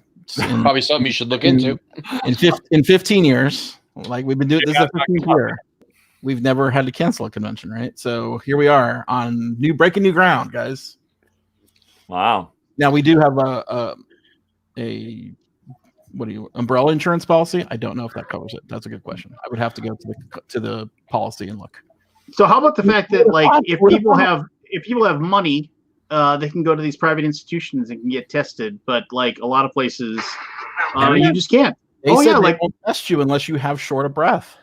well, no, like the NBA players, like the teams are just getting tested because they're going to private institutions. They're gods, right? Like, but if you and I wanted to go down the street to go to the test dock in the box, you cannot get tested. Dock in a box. Dude, investigate who all this. I don't want to bring anything political, but there's been some fucking bullshit political stuff about how this test stuff has gone around. Go investigate who owns the companies of who provides considering the fact that the tests and all this stuff. I don't want to bring it up on the show because it's super political, but well, how about the fact that like the one Utah Jazz player was like saying like they thought that he might have it or something like that, and then he joked it, and when he ended his little press screening or whatever, he made sure to like lick his hands and then touch all the microphones, touched everything. Well, guess who has it now? Kevin Durant. Yeah, Kevin Durant has it. No, it's stupid. It's really like it's almost surreal. Like you wake up every day and you read something and it's like, what new bombshell is coming now? Right? I mean, yeah, there was a fight. There was a fight in the Costco parking lot over I don't know what, and someone stabbed a family of kids in Dallas. Not in Dallas. It was right outside of Dallas. So here's the thing that I'm just going to say. I'm going to preemptively say this is something that sucks to me. Is that a lot of people are going to take it upon themselves to self quarantine, and it kind of goes right in line. Okay, so it kind of goes right in line with the people that, and I don't want to touch on this too much, but like they don't want to vaccinate their children, and they're saying, "Well, I didn't vaccinate my child, and they never got any of those diseases, so I guess you don't need vaccines." It's like, no, idiot. If 99 out of 100 kids are vaccinated, that one kid isn't going to get it because they have the buffer zone around them of the people that have been vaccinated. That's why they don't get sick. So you think this is going to be an anti-vaccine? No. Well, part of that, but also it's going to be one of those things where everybody who says, because the vast majority of people are like, you know what, well, that's cool. I'm staying at home. I'm not going to go visit my elderly grandparents. I'm gonna make sure that I do the right thing to keep everybody safe for as long as it's necessary for them to be safe. But there's going to be those 10%ers who are going to be like, this is all a bunch of fucking bullshit. I'm going to go and do whatever the hell I want. And then they're going to come out of this unscathed. And it's like, see, I told you it was nothing. And it's like, no, you just were selfish and an asshole, and you just rode the wave of everybody else taking care of you. So yeah. Good job. I think we're all at the like that weird like line where we're underestimating and overcompensating for this, right? Like I don't know where, like it feels like we're overcompensating. I feel like if this happened 10, 15 years ago, like SARS, right? Pandemic was made because of SARS. Like that inspired Matt Leacock. Oh, really? Oh, I didn't know that. Yeah. It was around SARS time and he did the game. It like sort of inspired him to make it. I think in the era we're in, where everything is amplified times a million, where this would have probably been like ignored. Well, we didn't have instant communication then either. Exactly. You know. Now it might have been on the nightly news, Right. Or your right? But local news, maybe, if it was real bad. yeah. But the new media has definitely, and I'm glad we're aware of it, right? Like it could have been, if it happened 15 years ago and it was really like the percentages were real, like all the death percentages now are like the mortality percentages are so like we don't really know what's real. Yeah, the disparity from China to Italy to the U.S. is so great that you don't know which one's true or not. Right, like, and that I think that happened 15 years ago. Maybe it would have blipped on the U.S. news, media, but I don't know. We're also a lot more global now than we were. Like back then, they were still traveling across. The world. It was harder to get across. Yeah, it's a lot easier. It's a lot. Yeah, I mean, you can go to the airport. Well, you used to be able to go to the airport, go to Europe, and with a heartbeat, like nothing. Not so sure now. But yeah, and they closed the border to Canada, right? Mm-hmm. Yep. Yeah. Or did Canada close the border to us? I think that's what happened, actually. I was confident about it. Yeah. Yeah. No, it's really surreal. Like I keep, because I'm in my house, right? Which I haven't left in 2 weeks. Although we did go grocery shopping on Sunday, and that was weird because the lady at the grocery store came up to me and tried to sell me on an upgrade for like our membership card, and I was kind of like, "Why are you coming near me?" It was really awkward. Like I kept like trying to keep 4 to 6, like you try to keep a distance, and she was so nice though that I'm just like, yes, upgrade me, done. Now go, right? Like, that's how they're getting you. Yeah, I mean, but I was just like, please leave now. Yes, because it was a self-service checkout, and you're like, oh, this is great because I don't have to actually be in anybody's face. And yeah, whatever. By the way, there's no food here in Dallas. No food. No fresh food. Yeah. There's no fruit. There's no meat. There's very little bread and very little rice. I guess there's a silver lining for Forrest. He's probably still sitting on a garage full of Doritos, right? Oh yeah, there was plenty of taco Doritos. I was like, oh my god, there's taco Doritos. I got my 3 bags. I'd never seen them in the store before. I thought of you immediately. I got my 3 bags. I told my wife, I said, hey, check when you're out getting groceries for taco flavored Doritos. She's like, yeah, there's like a dozen bags here. I'm like, grab me 3. Yeah. I mean, we tried them tonight. Look who's in chat, but he's too cool to come in and say hi. Joel Eddy. He's about to do a work. Eddie, please come in, Joe Eddy. We need a voice of reason. Joel Eddy, so cool. He's got 2 first names. Did you ever watch that Saturday Night Live skit with the two first names? The 2 first name show. Like you could only be on the show if you had 2 first names. No, sounds funny though. YouTube it. It's good. Google it. It's really good. Well, I mean, Michelle and I are playing games now. Like she doesn't, because you playing any game? Yeah, we played the new Ticket to Ride. The little small. She got a Ticket to Ride. Yep. That, by the way, that Ticket to Ride or whatever is so fast. It's so good. It's like was it the London or New York one? New York. So fast and so good. That's me. So fast and so good. That's what you said. Yep. Yeah. We played it when it was a prototype, and look who's flexing his. I'm in the how cool I am muscles. It's my one rulebook sighting. I'm in the rulebook for the credits for that one. And we're like, oh yeah, it's really good. But then when you just play it 2-player, it's really good, right? Like because you don't have to wait. You just like boom, fast. Yeah, I'm impressed by the London version. You were what? I think is actually better than the New York version because it has an extra district rule that they added. So there's a rule in New York with where you have to visit the landmarks. Mhm. You get a point. Yeah.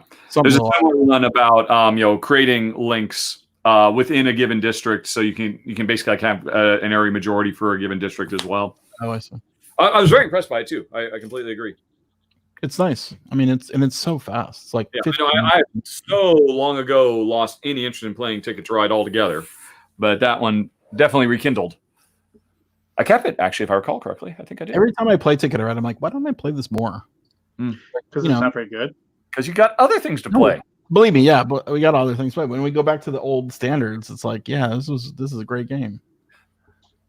So you're only playing games with Michelle? You're not doing your regular game nights? Canceled. Wow. One of the guys in my game group is an Uber driver, and all of us are like, the other three guys basically are homebound, right? They work at home.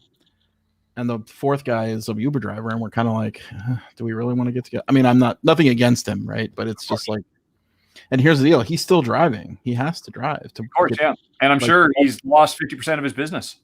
I need to ask him actually because he just started working for a thing called Alto, which is it's an Uber service, but the company provides the cars, so he drives he drives the company's cars, and they're fancy cars. Sexy. But yeah, he's on the hourly now. It's not Uber, right? Like with Uber, you get paid by the drive, and he's now on the hourly. So I need to ask him how it goes. I know I'm probably going to cancel this weekend too. Sucks. I mean, I think it's the right move though. Totally. You think it is? Games. Well, here's the deal. If they all worked at home, for sure we'd be fine, right? As you're coughing. Yeah. I'm a little longer.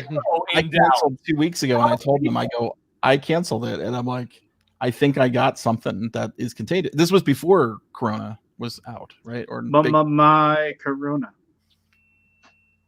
And I canceled it. And then we thought Michelle was sick. Michelle got sick. I got sick. We both got better. And then Michelle started seeing symptoms again, and we thought she got reinfected with something. So I canceled I haven't gamed in a month. It's like one of my friends was like, we could try playing D&D, because Roll20 is free. Like if you go and see, they're basically making it so you can, you can play online for free. And I was just kind of like, we could probably try to do that tomorrow night. But then I was like, it's just I played D&D, over the computer. It's just not the same, right? It's just because you don't have that. Yeah, the delays and the overtime. Yeah. I get it. I mean, I'll hunker down with, and I play most of my games with my daughter. She's usually throwing shards of infinity at me and asking to play again. So, and that's just, yes, that's a deck builder, but yes, it's with my daughter, so I play it, and I still have fun. But, it's just weird. The whole thing is just weird. It is. It's surreal waking up every morning and thinking, what the hell's up? And because I wake up and I see the press conference on, right? Because they have these daily press conferences now. And it's like, what fucking bombshell are they going to drop on us today? And does it? There's a lot of the uncertainty is the crazy thing. It's just. Yeah. Well, like Aldi, I was telling office is just closed till April 1st. Yeah. Well, Kansas, no school. School's just done, and I'm pretty sure most people will follow suit. Most people, I'm guessing that most states will follow suit. Yeah, I think that might be. There's a legitimate chance that none of us will see each other until 2020. 21. 21, yeah, 21, yeah, exactly. There's a really realistic chance. It might be a 1 in 10, but that's still a chance. That's still a very reasonable chance. There's always Starship Simulator. There you go. That's the future of all social interaction.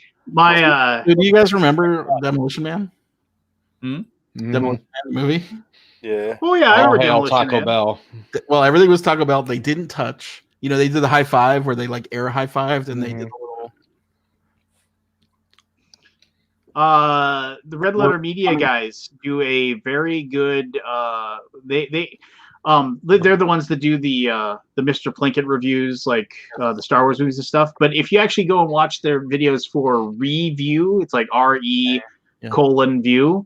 Yeah. It's like they watch older movies and they revisit them, and they do and they're about a half hour, and it's like and they're very serious about it, and like they do a really good conversation about Demolition Man. It was just like one of those things where it's like why was this? Why it was just like when they say one of the stupidest things about Demolition Man is the title, because the phrase Demolition Man is used once in the entire thing, and it's what's his face is Stallone's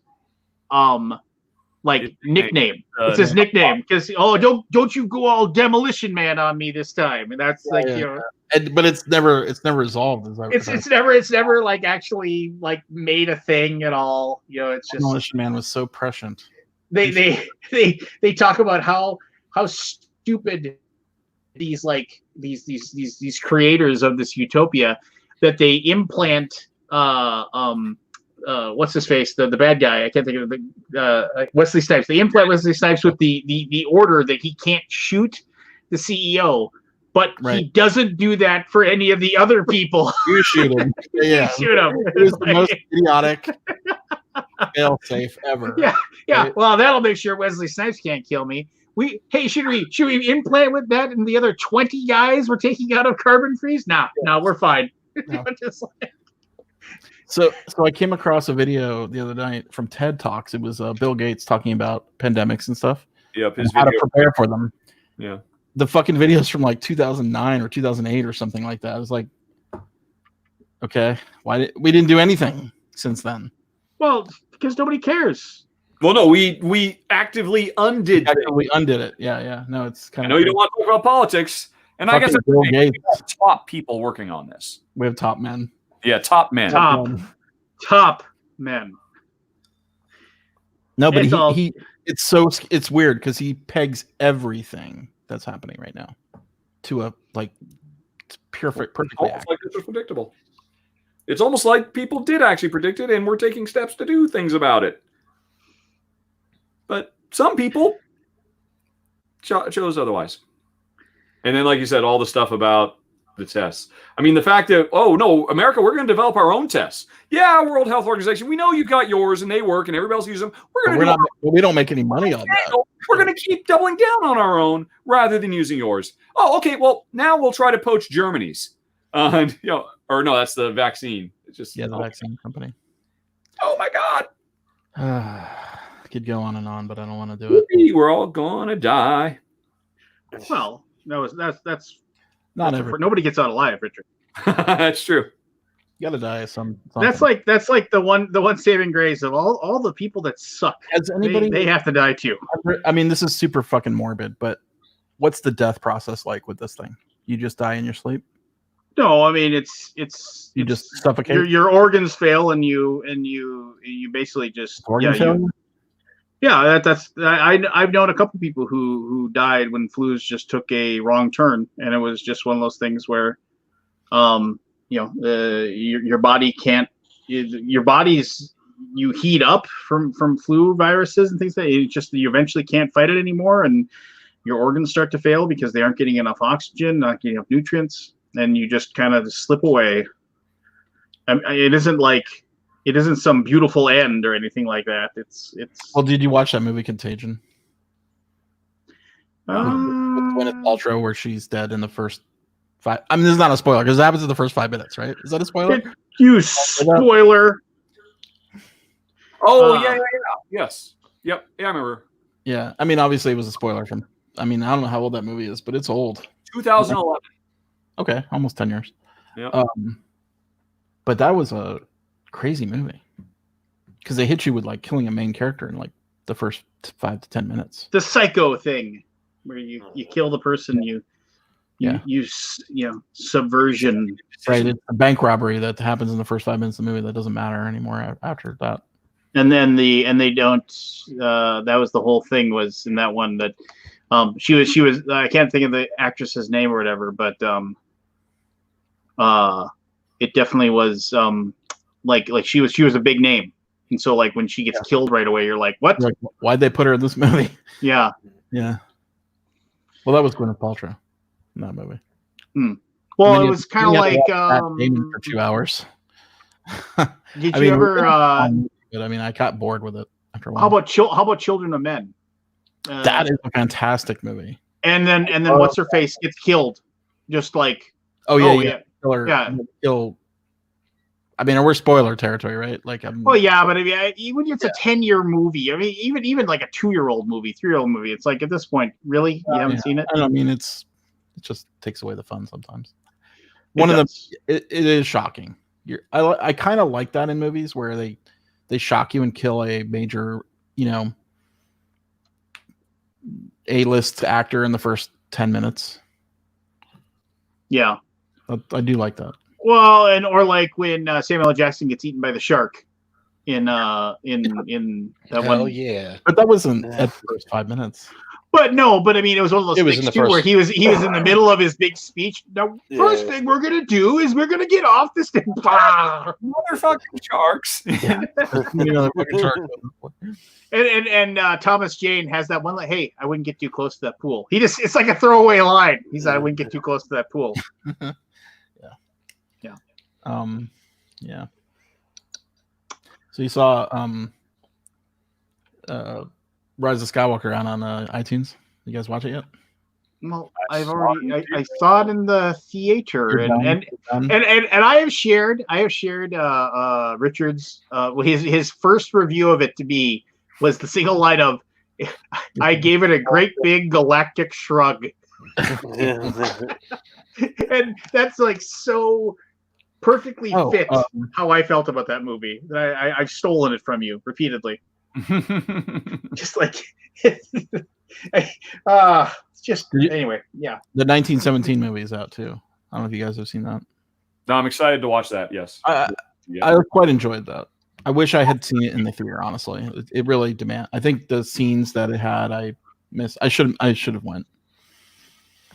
Did I tell you the story about the AMC manager after the Rise of Skywalker opening night came to us and said, "I'll get you tickets." Yeah. He never called us or wrote us an email or nothing. We were supposed to get 1917 tickets for Christmas Day, and he didn't never follow up. I kind of hate that, right? Like, I mean, I know you're like important, but don't offer me free stuff if I know if you're the following up part is the hard. Like, I understand that it's hard to follow up and do all that stuff, but like, don't dangle it in front of me. That's what she said. Yeah. No, I just this is how I think most meetings are going to happen for a long time too. Stuff like this. StreamYard's probably like,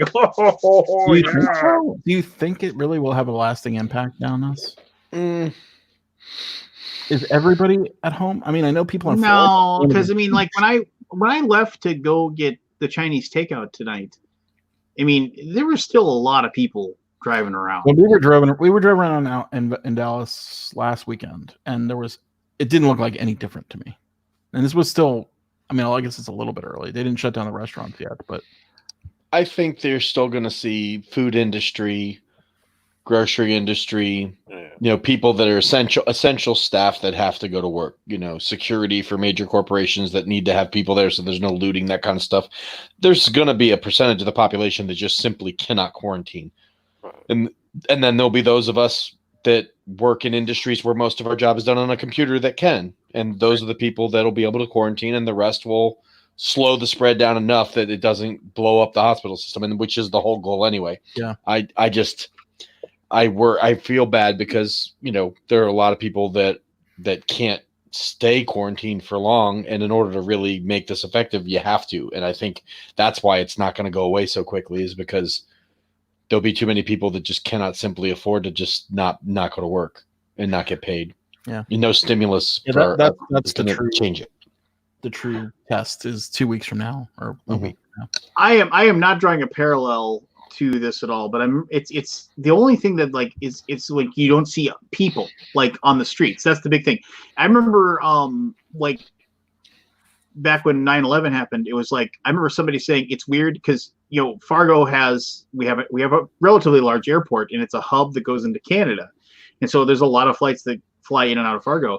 And somebody just said to me, "It's like it's really weird. I don't hear jets all the time. Like you would like every hour you'd hear at least one or two, 737s. They grounded everything, right? Yeah, land and take off. Like here, we've got BMW, which is probably one of the bigger corporations in this area. They are not working from home. They are all working in the factory. 6,300 people work in that BMW factory. That's just BMW staff, not including contractors that have to service like bathroom cleaning, soda machines, the lunchroom staff. Oh. There's over 60. It's probably 10,000 people. Also, probably 10 or 13,000 people in all of BMW, which encompasses like a 2-mile complex. And they are working, and they even made an announcement. It was on the news today. They're not shutting down the factory. It's going to continue to work. So damn BMW. They can certainly make it as clean as possible, but that's not going to stop when these people all go to lunch and when these people are all in the bathrooms from stuff spreading. Stop. This is a bastard of a virus. I was like, it's super resilient on surfaces too. So I imagine our numbers are going to go up soon because there's just some big corporations like Michelin, BMW, where it's line factory jobs. They aren't going to close down. They can't. Right. That's going to keep this area probably a hotbed until they're forced to do so, which who knows when that'll be. BMW is a huge contributor to the economy here and probably does a lot of, they came here for a reason because they got great rates on the land and stuff. When is the government going to tell them to stop? Probably not for a while. They'll be the last ones that are told to not work. So until that happens, nothing's going to slow down here. Yeah, cool. Schools and stuff are closed, but when all these BMW workers are coming to and from work and going back to their families, it's not changing anything. That's got to be an hourly job, right? It is an hourly job. Those guys are all paid hourly. Mm-hmm. So they'll probably take It would take a government shutdown, state shutdown of like every company, which is weird because he came on and said gatherings of 50 people or more. That they're not going to allow it. They're going to shut down bars and stuff. But they say it in bars, theaters, gyms. But they're not shutting down a factory that's got 6.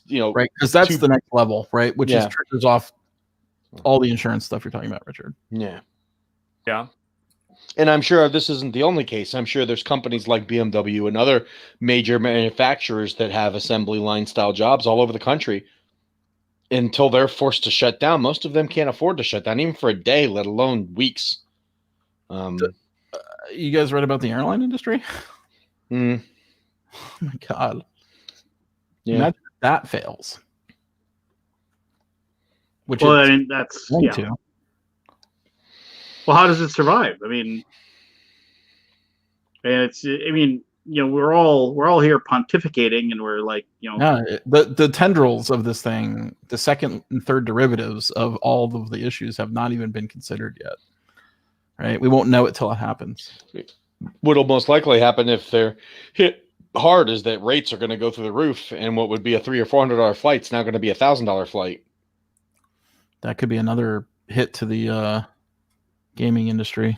Correct, because if it costs the company, you're like, I'm not going to spend $1,000 to go there. If you spend a couple $100, imagine. That's why I'm saying stuff like Gen Con, I can't imagine happening because if stuff like this, the little factors that you don't think of, shipping rates, because if they end up forcing UPS, FedEx, and stuff to shut down, or freight companies, here's another all that's going to double up. Caveat: hotels having events canceled for them by the government. Mm-hmm. They make most of their money through that stuff, right? I'm sure they go bankrupt. Mm-hmm. What happens when the hotel industry goes bankrupt? A lot of real estate for sale. A lot of big ass hotels in major cities that will be for sale. But yeah, that's a whole nother. That's all stuff that I'm sure they'll get subsidized. The government will probably subsidize them. I think the government has to. Yeah, it'll be subsidizing all the industries that are too big to fail. Yep, because you can't have airlines, you can't have hotels fail, or else it will. The ramifications to business will just be shut down. The cascading effects. This is all just 2008 all over again. Biden instead of Obama comes in, can't get any fucking thing done because all he has to do is clean up for the first 4 years of his term. Yeah, so Biden will basically be playing Obama in the first term. Yeah. God, let's hope. That I mean, hurts me Jesus. to this now, that this man, we didn't have Well, to wait that long for this cycle to repeat. I said to Hey, Richard, assuming there's an election, yeah, that's true.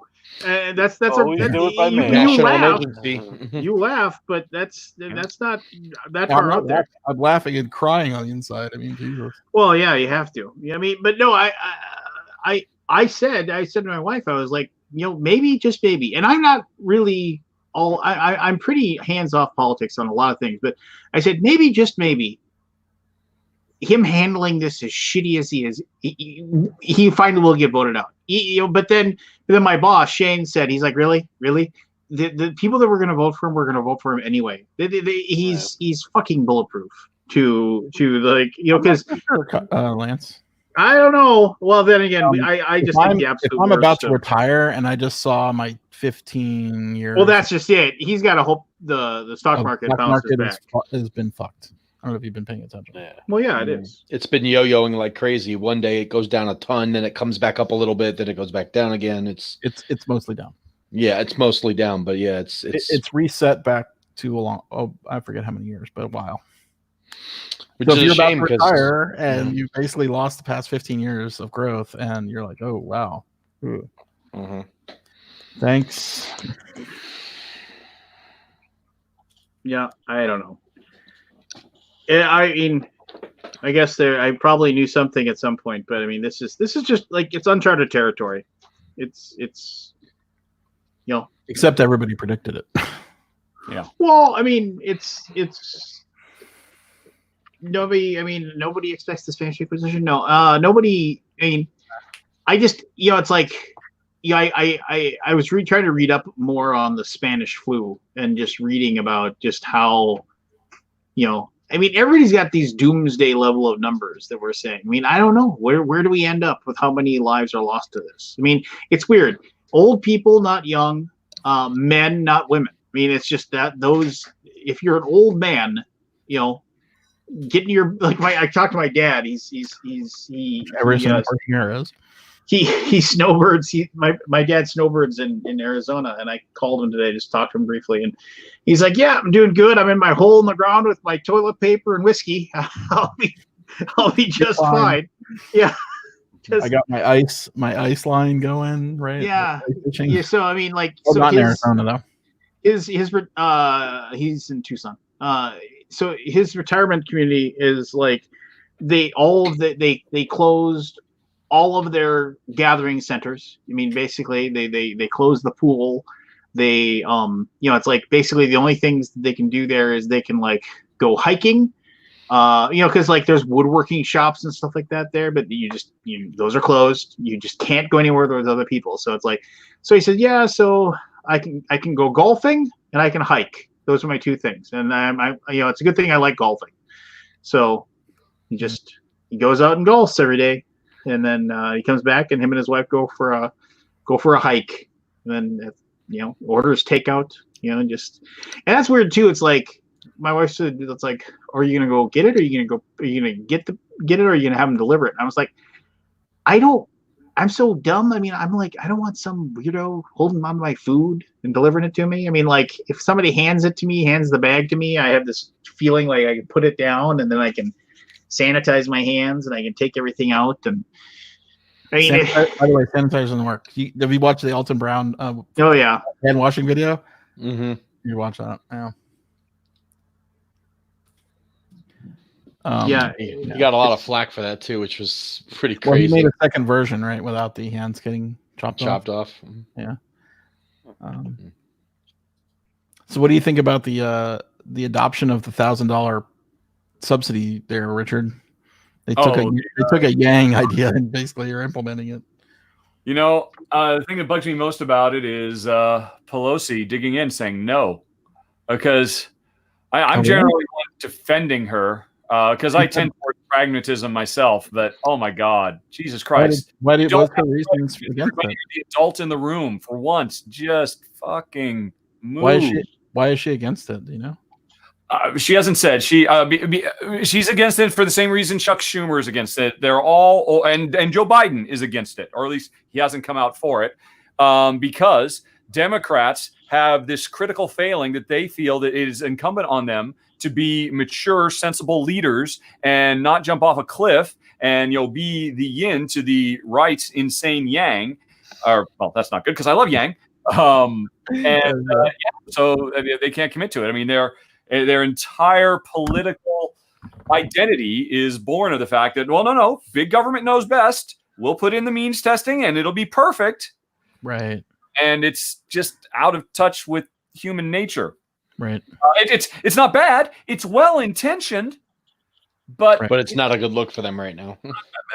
Yes, especially right now. It's too overkill for what needs to be a very quick solution. Yeah, and never mind the fact that, I mean, Jesus, if there is anything that hands Trump the election in November, it's Pelosi continuing to dig in, saying, "No, Mr. President, we are not going to give every single person in this country $1,000 a month.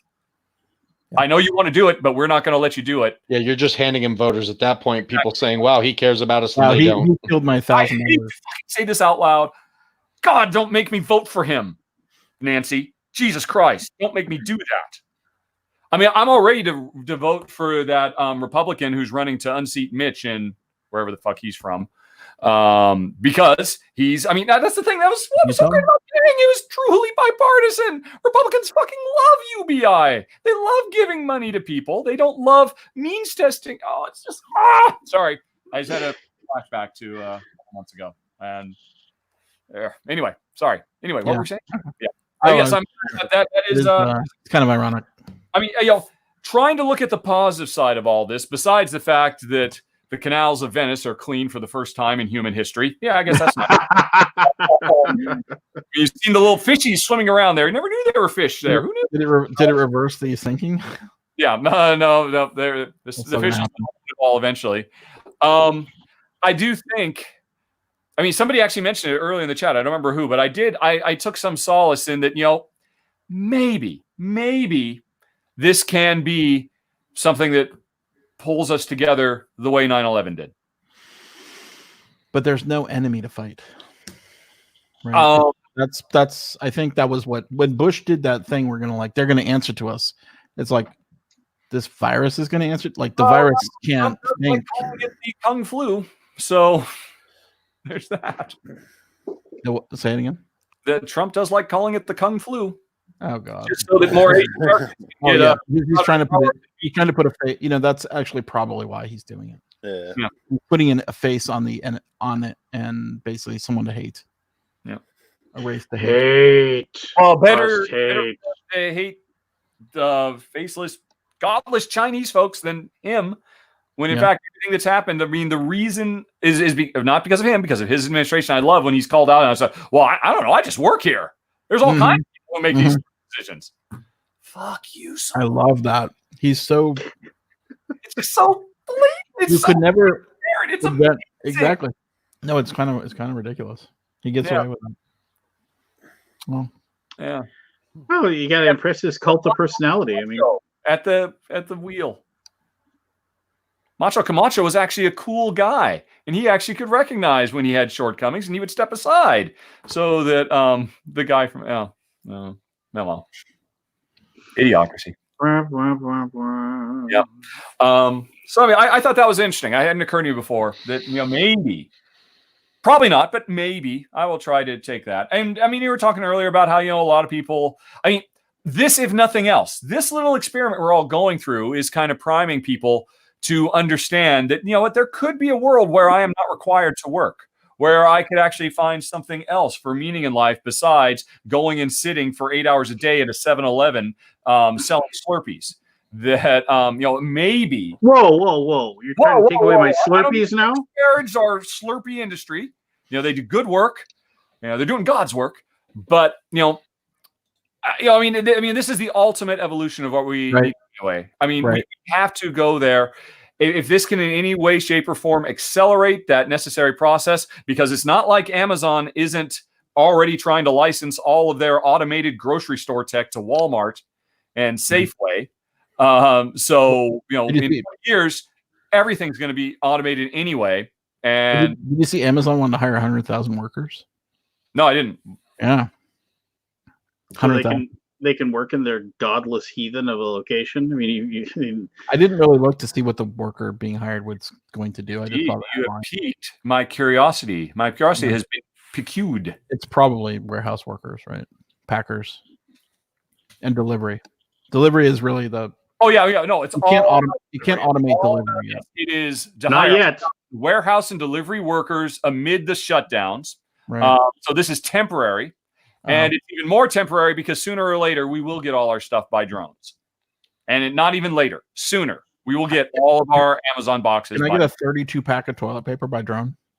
Yeah, and In, quite frankly, in 4 easy shipments. For one at a time, one roll at a time. The drop. I've seen video of drones carrying people around, so it can be Yeah, done. they rescued that dog with the drone. What?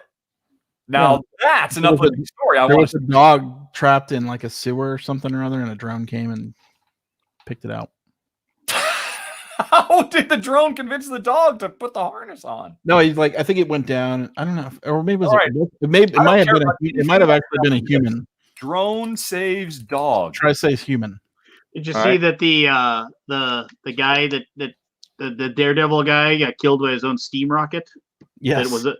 Yeah, But yeah, he wasn't. The big thing was everybody was like, he's a flat earther, and he was trying to prove something. No, his PR guy came out and said he never thought the Earth was flat.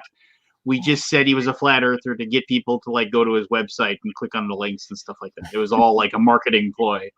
But yeah, that poor guy, he made that giant steam rocket that shot him 500 feet in the air, and the parachutes ripped off, so he plummeted to his doom. Just basically, you're like, oh shit, there goes my parachute.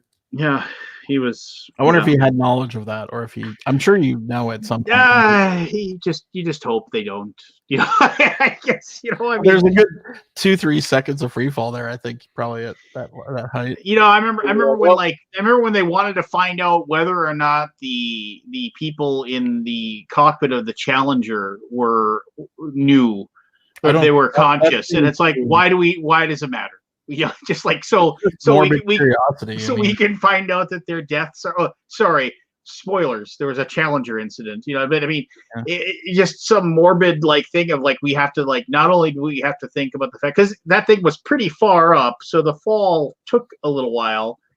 So no, they were dead on explosion. I'm sure. Oh no! Read the report. They believe that they were probably conscious.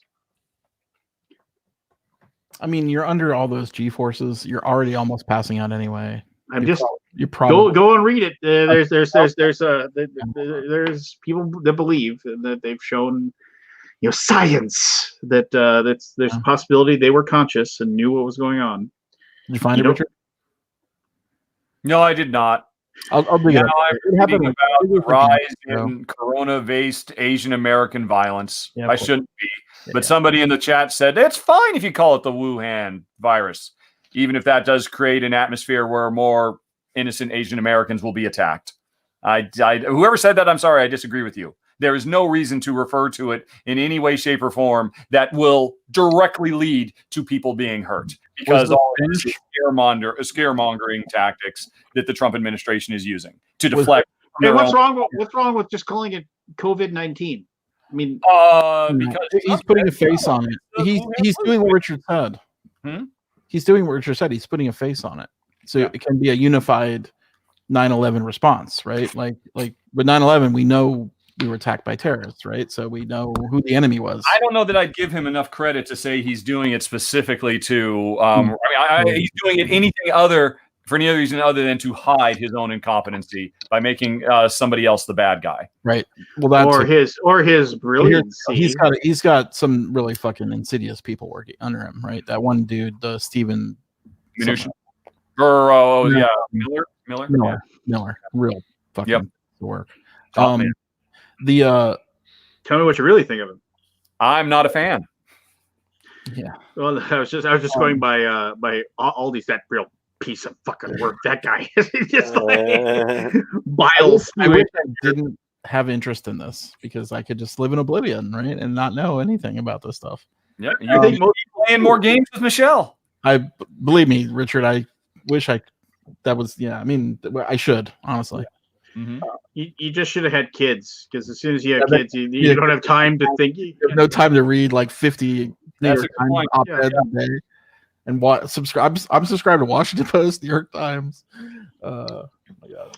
It took my daughter all of one day to approach me to say that she was bored. Oh my It's God! like, Can you yeah. just? Can you? And you can't explain it to her like, savor this time, because you're Yeah. never going to have it again. No, Or my this daughter was is smart. normal. This is the She new got 10 days, 14 days worth of work sent home, and she did it all in one day so Nice. that she could then bug me, say, "Hey, I'm bored. I did all my work already. Can you give me some money for Minecraft?" Yeah. Of course, knowing that if she bugged me enough, I would end up saying, here's $10. Go on Minecraft and buy yourself a new skin or something. Keep you Right. busy. Right. Yeah. So Minecraft is monetized now. Minecraft's got DLC stuff you can Right, buy. right. Same You with just like buy all the Roblox. stuff. You get the Roblox cash and Yeah. all those little games. My daughter fun. was very smart to know that if she got all her shit done, she'd be able to nickel and dime me to death for the Well, next. I was just in a day. I was just sitting here answering emails, watching Breaking Bad Monday night, and my daughter just came down and sat down next to me, and I'm like, "What's going on?" She's like, "Nothing." I was just like, "Okay, I'm responding to emails. Do you want to like come upstairs and do something?" And I was like, "Like what?" I don't know. Like we could watch TV. I was like, "I'm watching TV right now." Yeah, but you could come upstairs and watch TV. I was like, Yeah, and I know there will come a time when How old is she right now? How old is she? She is almost 13. She'll be 13. Imagine in when we December. were 13 and we like the craving we had for something to do. Like That's what my brother looked like when I And it was usually didn't involve our parents. Usually we were doing anything we could to get out of the house, not to like hang out with the But parents. imagine to have the unlimited amount of free time with the amount of content and distractions and things in the world now that you don't need to go out of the house for. Well, I know my son. He just holds himself up in his room with a bag of Doritos and his iPad. I wouldn't see him for days if he had water in there. just water. I'll come in. And Give him a bucket of water. And then the thing is that he tries to sneak to the bathroom because he thinks he's up too late, and if we catch him, he'll have to go to bed. So like I'll the corner of my eye, I'll see like his door just creak open, and like I'll see him like looking out, just like, and then like just the quick scamper to the bathroom to relieve himself, and then like then he runs back down the hallway and dives into his room, closes the door. The perfect crime. They have no idea I'm awake. You're saying? Yeah, wait. You're gonna find a closet full of empty water bottles that aren't empty anymore. Yeah. No, but the best thing is that there's two dogs that love hanging out in his room because he's always got food in there, and so it's just like these two dogs follow him. Will follow him to the pantry. It's almost like they're like, no, get the pretzels. Yeah, get the pretzels. Yeah, yes. Peanut butter pretzel. Yeah, the peanut butter pretzels. Get them, grab them. No, it's a weird world we're in right now. Yeah, 13. I mean, it's and well, having my daughter said, and I'm assuming she has everything she wants, right? I mean, I mean, the biggest annoyance my son had was the fact that my work computer is the computer that runs the VR. And so he's like, when are you going to get done working so I can do VR? Oh, my goodness. So I'm like, just unfortunate conflux of events in your house. And it's like, I would be like, here's your new laptop, son. Lance, you ignorant slut. Yeah. So, I mean, treat yourself. Treat yourself. Get yourself a new laptop. No, but the thing is that like, I moved the dining room table is now down in my game room, and this is where I like work. So we're actually building a table, or we were in the process of building a table. We're now like in a hiatus because of like we don't have all the parts and we can't really go to the lumber store and get them. So the kitchen is just a wide open, 10 by 15 area now, and so that's where they VR. Perfect. So they don't have to worry about running into anybody. Oh. So I gotta like bring the computer upstairs and get it all hooked up. But yeah, he always comes out. So did you know he can't play the games, but he watches the videos for them. So he's like, did you know that if you get to level 7 in Gorn, you can get the Wolverine claws? And I was just like, so cool. Really? That's neat. Yeah. So I think if I can was can I 13 play in, VR now? in this modern day, I would never want to leave. I would never leave the house. Well, you never leave the house now. So No, what's the difference? when I was a kid, I was an outdoor kid. Yeah, I think we I all wasn't were at back home then. ever. Oh, couldn't- yeah. I couldn't. I always was up against the nighttime curfew. Street lights. The coolest video games were the ones that cost $0.25 to play. And you had to ride bike to the mall to do I it. would get in trouble. I would ride my bike to the arcade and get caught doing it. Like, were you at the arcade? There was one time we went to an arcade and we weren't supposed to go, and my friend's mother drove there and found us, and we got in trouble. Like, God damn it. So I remember there was like remember the Showbiz pizzas, or like basically the animatronic like bad Yep. animatronic like song, like so Showbiz or We didn't It have was one. John Philip Chuck E. Sousa's. Cheese. We had Chuck E. Chuck E. Cheese Cheese. without animatronics. It was Chuck E. Cheese. It was an arcade where you go buy pizza and play games. So the Chuck E. Cheese or whatever, Johnny the Rat or whatever the heck it was, they had a great arcade, and and you got 6 tokens for $1. Yeah. But they had a very this is horrible. They had a very strict, you couldn't just go there to go to the arcade. Like, you had to be like with your family getting a pizza, and then you could be in the arcade. Show up. They're You like could just show basically up. they're like Dave and Buster's is now. Well, yeah, whatever. We don't have a Dave and Buster's. So What is Buster's? You can't just go there as a kid. yeah, so the thing is that they Yeah. wouldn't let us in. So a couple times we'd like sneak in, and or they we'd ride our bikes there. But the thing is, they see us riding our bikes up, so we had to park our bikes behind the building, and just and then chain them together because there wasn't Yeah. like a bike. Did you have to mingle in with the other families? So we would wait. Like, hey, So Dad. we would sit there and look around the corner until we saw like a family come, like 5 or 6 people, and maybe a birthday party to have a balloon or something, and we just dart out and we walk in behind them, Right. and then run to the arcade so we could That's use the arcade. great. And then we would have continued to get away with it constantly. However, there was this weird thing. The skee ball games, for some reason, and I don't know how this happened, but with the skee ball game, people's tokens would end up underneath the skee ball game. It would just be because fall down. oh yeah, or something, or people would drop them and they roll underneath it or whatever, because there was 6 skee ball things in the back, and and so my buddy Matt would always he'd run out of money and he'd climb underneath the skee ball game and go searching for tokens so he could continue playing video games. And then he finally got caught. And then of course he was and then they found, and the rest of us were with him, and then they were just like, oh, well, what group are you with? And then we were just like, oh, I think they left already. And then we were banned from Chuck E. Cheese for life. God. And then Do they have your picture on the wall? so fast forward, Not allowed. 2 months. You're And black. fast forward 2 months, and my family goes to eat there for dinner, and I'm like, oh god, I'm in Just I'm gonna get. I don't They're gonna. Hey, I told you never to set foot in here again, But thankfully, the guy, and I even saw the guy that banned us for life, but he didn't recognize me or didn't think it was worth coming over. I would never recognize a kid, right? I mean, you can't. How could you possibly? The 1,000 kids that would go through that place. Yeah. But 11 years old, being banned for life from. Oh my god, that's a death sentence. Oh, I know. It was we couldn't sneak in anymore. I was so mad at Matt. I was so mad at him. I was like, why didn't you go climb underneath there, you bastard? Yep. You ruined it for all of us. Yeah. I got I might have mentioned this, but I got stuck into these videos on YouTube about guys that play skill games as for a living, like skee ball and all the games that give you tickets and stuff. Yeah. There's a whole, I think we talked about this before, at least maybe a year ago.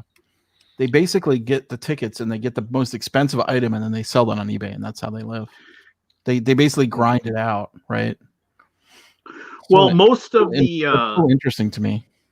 most of the games are set up in some way like the claw game. Like every 8 or 9, the actual claw actually works. It's one of the games that it can't be manipulated, right? It's like to shoot the ball and make it hit a specific spot on a. There's so many skill games now. I haven't looked at it in a long time, but I came back to it. Fucking Facebook is insidious, man. It knows me too well. It knows what I want to watch, right? And it'll just keep feeding me videos of the video it'll play, and then it'll scroll to the next video, and you can just sit there and watch it for like forever.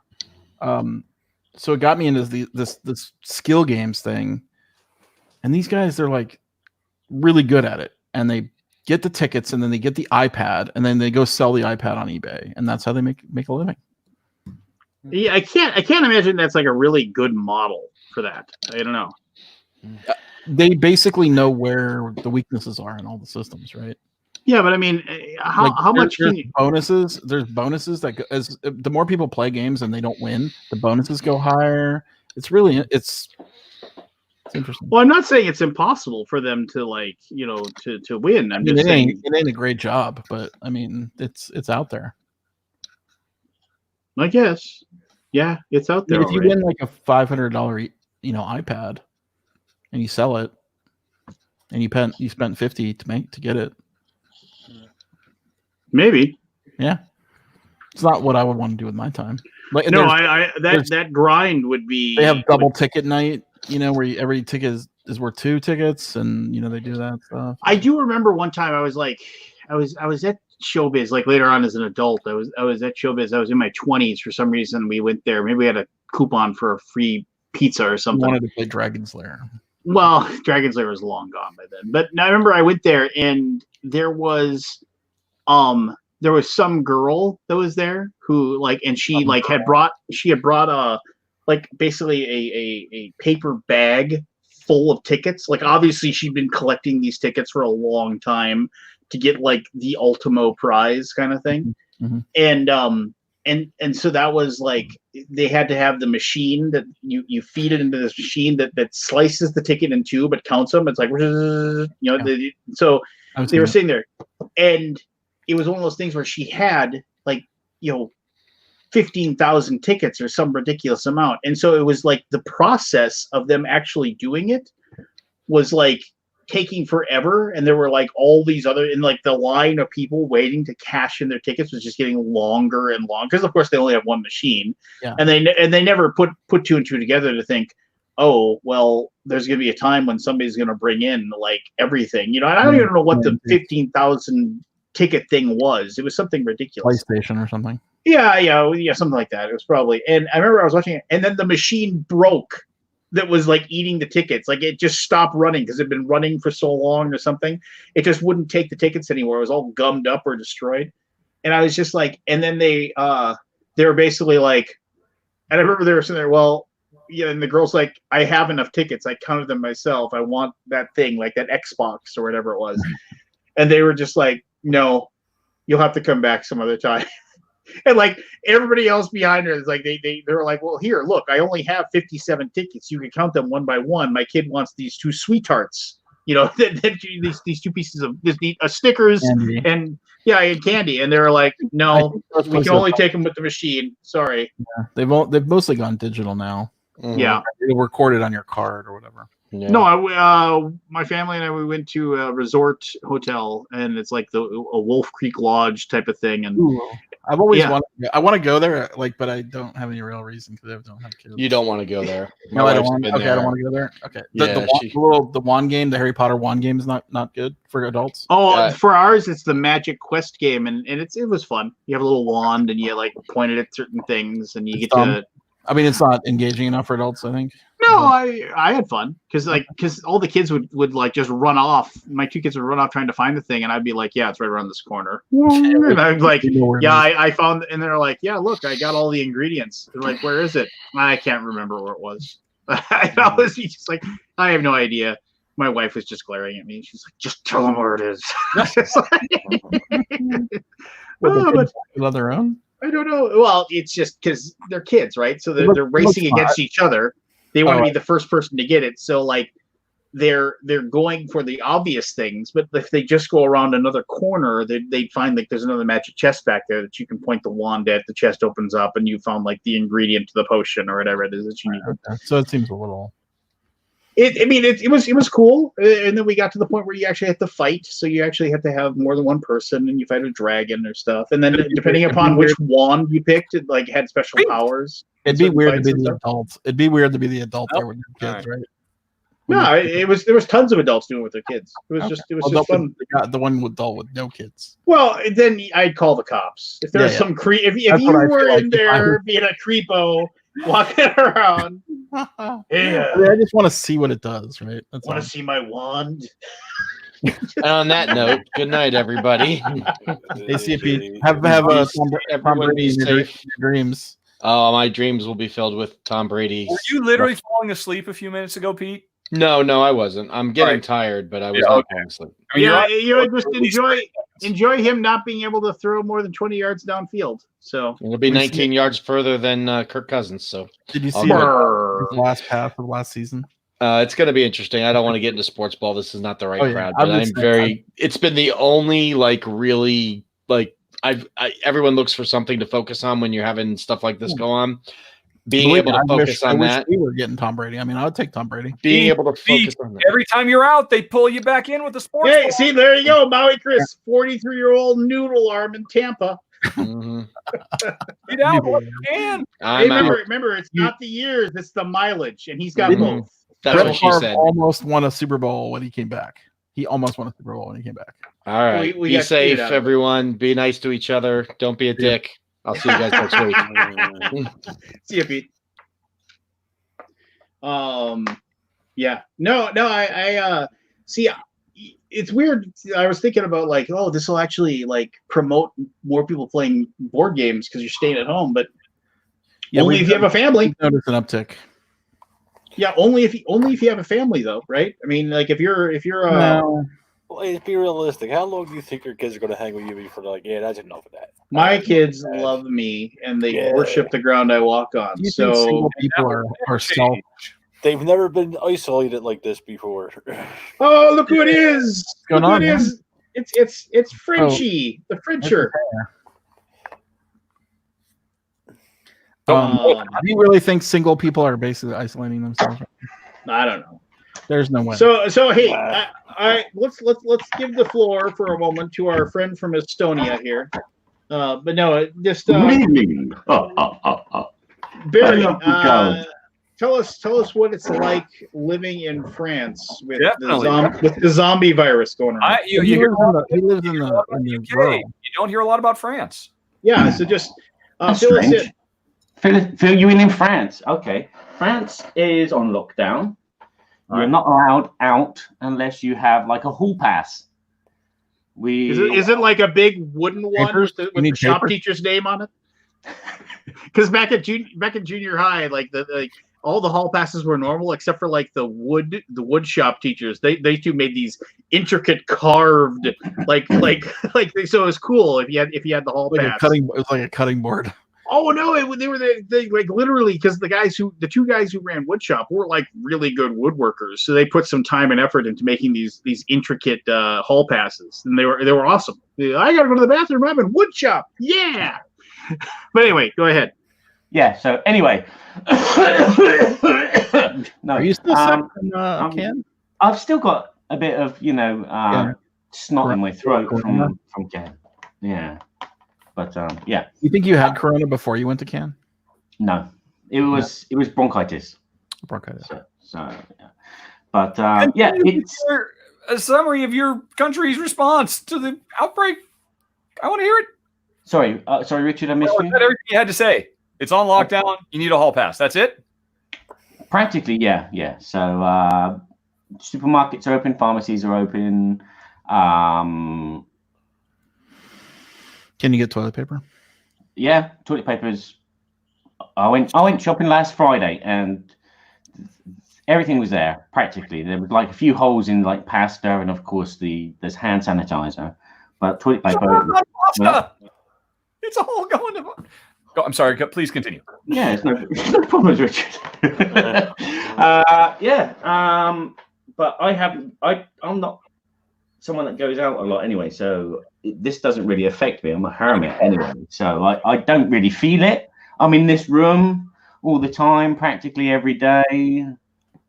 So yeah, but there's such a huge cafe culture in France. I mean, what about that? Restaurants all closed down, everything shut down. Everything is shut down. Obviously, what happened, I think it was Friday, the president said, okay, right, we need to have this social distancing. So he said, right, it was Saturday night, restaurants were closed. We were actually in a restaurant at Saturday night for the first time in a long time.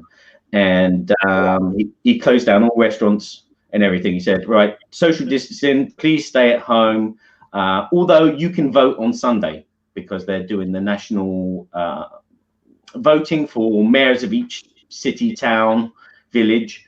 And that kind of sent off mixed messages. So people thought that they could still go out. You know, you're allowed to go out and vote, but you're not allowed to go to the cafe and restaurant. So Monday night, Macron was really kind of pissed off. He was holding his tongue, but he said, you know, I told you to stay at home and not gather and speak to your friends and your family at close proximity and go for walks in the park. So that's when he put this stringent lockdown in place. And I mean, I saw on the news yesterday, that's the same thing kind of happened in San Francisco. They put a lockdown in San Francisco, but yet people were out in the street, jogging, taking their dogs for a walk, family stuff. And it's like, we ain't going to listen, are we? We're all going to kill ourselves. So, yeah, France is quiet. My wife's no longer working. My neighbor is working. I'm sure there's a lot of people that are working because this is are the vineyards shut down? Yeah, no, the vineyards are, as I said, that they're going to probably still be working because. Did you go out there and tell the grapes to stop growing? Just stop it! No. It's been incredible. The past 2 days, the weather's been really nice, and so like the buds are starting to come out the vines, and it's like, oh, it's wonderful to watch. I'm one of the lucky ones. I have a nice big garden, so I can go out in the garden and like breathe fresh air, take in a bit of the environment and everything. And again, it's very strange. I've just been out there now because I want to record some ambient sounds of like a dead silence outside with like bird twitters and stuff. But I can still hear distant traffic. I can still hear airplanes. And it's like, damn. Not quite there. Not quite there. Does the country approve or disapprove of Macron's handling of the situation? I don't think they've said nothing. I mean, I think that everyone is kind of happy, but everyone's disgruntled because there's no social contact. I haven't seen anything on any of the news channels to say otherwise that Macron's an idiot. Whereas I've seen other idiots. What? Sorry, I watch a lot of CNN, but I also watch a lot of the BBC. So it's incredible to see the differences between how each president has managed each thing. And Barry is down. I think it was the cat. Oh no. Okay. Cat took out the camera. Yeah. Time for a new cat. But yeah, I just looked on the old thing this morning, and I see that the USA has passed France by a huge leap. Yeah. Well, there are a few more people that live here, but the New York explosion happened tonight. It was in New York, was it? I think it was like 1,000 new cases. We Wow. got our one testing, in right? Fargo. We got one in Fargo, North Dakota. A woman in her 20s is all they've released. So I'm pretty sure it's some idiot on the pub crawl, like going, "It's my St. Patrick's Day, damn it! I'm going." I'm not staying home. But that means someone gave it to her. So I mean, Oh yeah, somebody gave it to her. doesn't cat happen in isolation? Yeah, it was her birthday. So Yeah. you suffer from any of the ridiculous inadequacies of the government response, testing problems and all of that? I haven't heard anything. I've seen a few things on social media where people are getting aggressive. There's been fights in pharmacies over paracetamols and Oh, yeah. But no, I haven't heard anything bad. I haven't seen anything bad. And then again, I haven't been outside. I need to go outside because I need to go feed the chickens. So yes, okay. yeah, I've got nothing to report here. I just sit and laugh at CNN, and I feel sorry for you guys. Journalist, right? There's no gloom and doom about the future of your society as a whole and how your economy won't be able to recover from literally the entire country taking a few months off.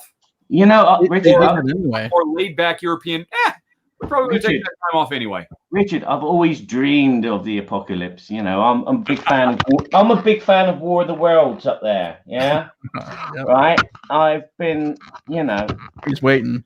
I've been waiting. I haven't built a bunker or shelter or anything and got like 6 million reserve. Well, actually, I've got a reserve of champagne. I could live off that for a couple of months. my father-in-law my father-in-law has like he's said once again, you know, if it gets really bad, come to our house. I've got the ammunition, I've got the guns, I've got the dried food, I've got, you know, just you'll be safe here. He's always said that. When and if. Yeah, I heard that if you can confirm if that's true or not, that the sales of guns and ammo have shot up as well over there. Well, you know, thank God, because that's what we need more of. more loony people with access to you know, heavy artillery. I think that's what we need more of. Anything like that. That's why I feel sorry for you guys. It's Well, gonna hurt you. It's gonna hurt you the most, I think.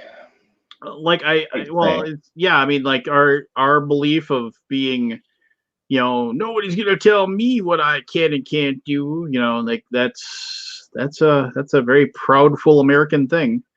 I mean, Aldi knows that. He's not here to, but Aldi, like living in Texas, I mean, they take their civil liberties pretty seriously. Yeah, and I think they scared off the virus. Yeah. No, it's the whole thing is just it's scary, you know. And yeah. Going back to what Richard said, the only criticism that I remember and I thought myself is it should have been done earlier, the lockdown.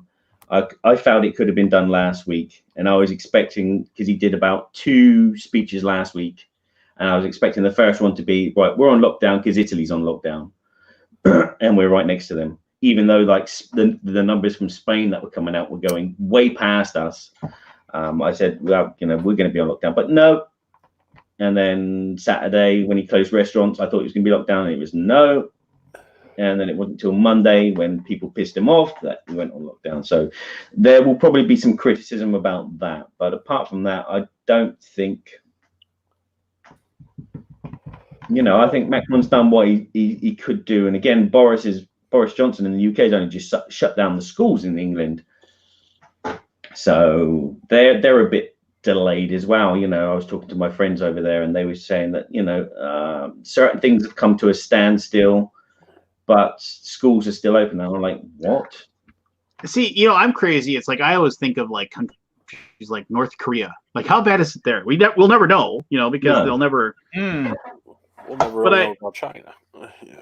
Well, yeah, I mean, it's just like, you know, they never come out and give us like a stat of, you know, how many people. But I mean, like in a regime type situation like that, you know.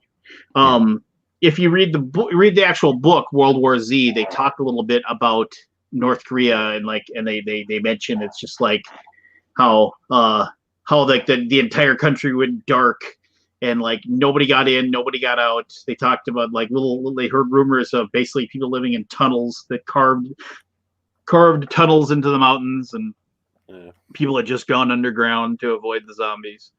I don't know. It's just, you know. Shitty movie. Horrible movie. But I mean, yeah, you have a country like that that's on like complete shutdown. You know, like you don't hear anything about anything that's going on over there. Well, I mean, it would technically they actually might be better off because they're isolated themselves from the world like that. You know. Yeah, maybe. Yeah, but then the subconscious things kick in, the panic and the fear and the unknown, and then they are the worst things to affect the human race. Yeah. You know, that barrier of, you know, us and them. Oh, starts great! A becoming- great Pink Floyd song. Us and them. All right, now Um, you're singing. I think I'm going to bail too. I was really hoping. I really wanted to see Forrest, but I think he would have been on by now. Yeah, you can never see the forest for the trees. There you go. This guy is on fire, I tell you. I've been up for a while. Yeah. All right. Well, I will see you guys I'll see you, Richard. later. And if you want a Kickstarter to live to 200, Richard, I'd pledge. All right. You'll be the first one I call. All righty. Bye-bye. No, Good night, buddy. No. So yeah. Isn't that interesting? Doom and gloom. I'm probably not the right person to have on the show because I'm a pessimist, an atheist, an alchemist, negative person. I'm a negative person. Bring it on. Bring on the apocalypse. I can take it. Ramble on. What's that? Bring it on. I can take it. No, the rubber hits the road in 2 weeks. What, the film? No, I'm just saying, like, it's only been like 1 week, right? Where the government has actually done anything that affects us. Yeah. Well, he only admitted yesterday that he knew about this pandemic for months. He knew it was a pandemic before it was a pandemic. Oh yeah. I mean, he always knew. By the way, we have video of other things being said. By the way, do you? No, I mean, just saying. Oh, right. You know what I mean? Yeah. What they're going to superimpose it all. No, there's already been, the video. Yeah. What are you talking about? What video? Whatever. I don't want to talk about them. Okay. Change disc. All right. How does this affect the board game industry? It's going to be like a baby boom, I think. Designers are locked in. They're going to just like bang these games out. They're going to be banging games out because they don't have to go to conventions anymore. Yeah, precisely. It's going to be like a baby boom of games and all play testing, because obviously they won't be able to play test them with people and get like good feedback. What's the birth rate going to be like 9 months from now? Yeah. Somebody, this isn't mine, I totally stole it, but somebody said 2033, there's going to be a whole new class of people. They'll be quarantinagers. Right.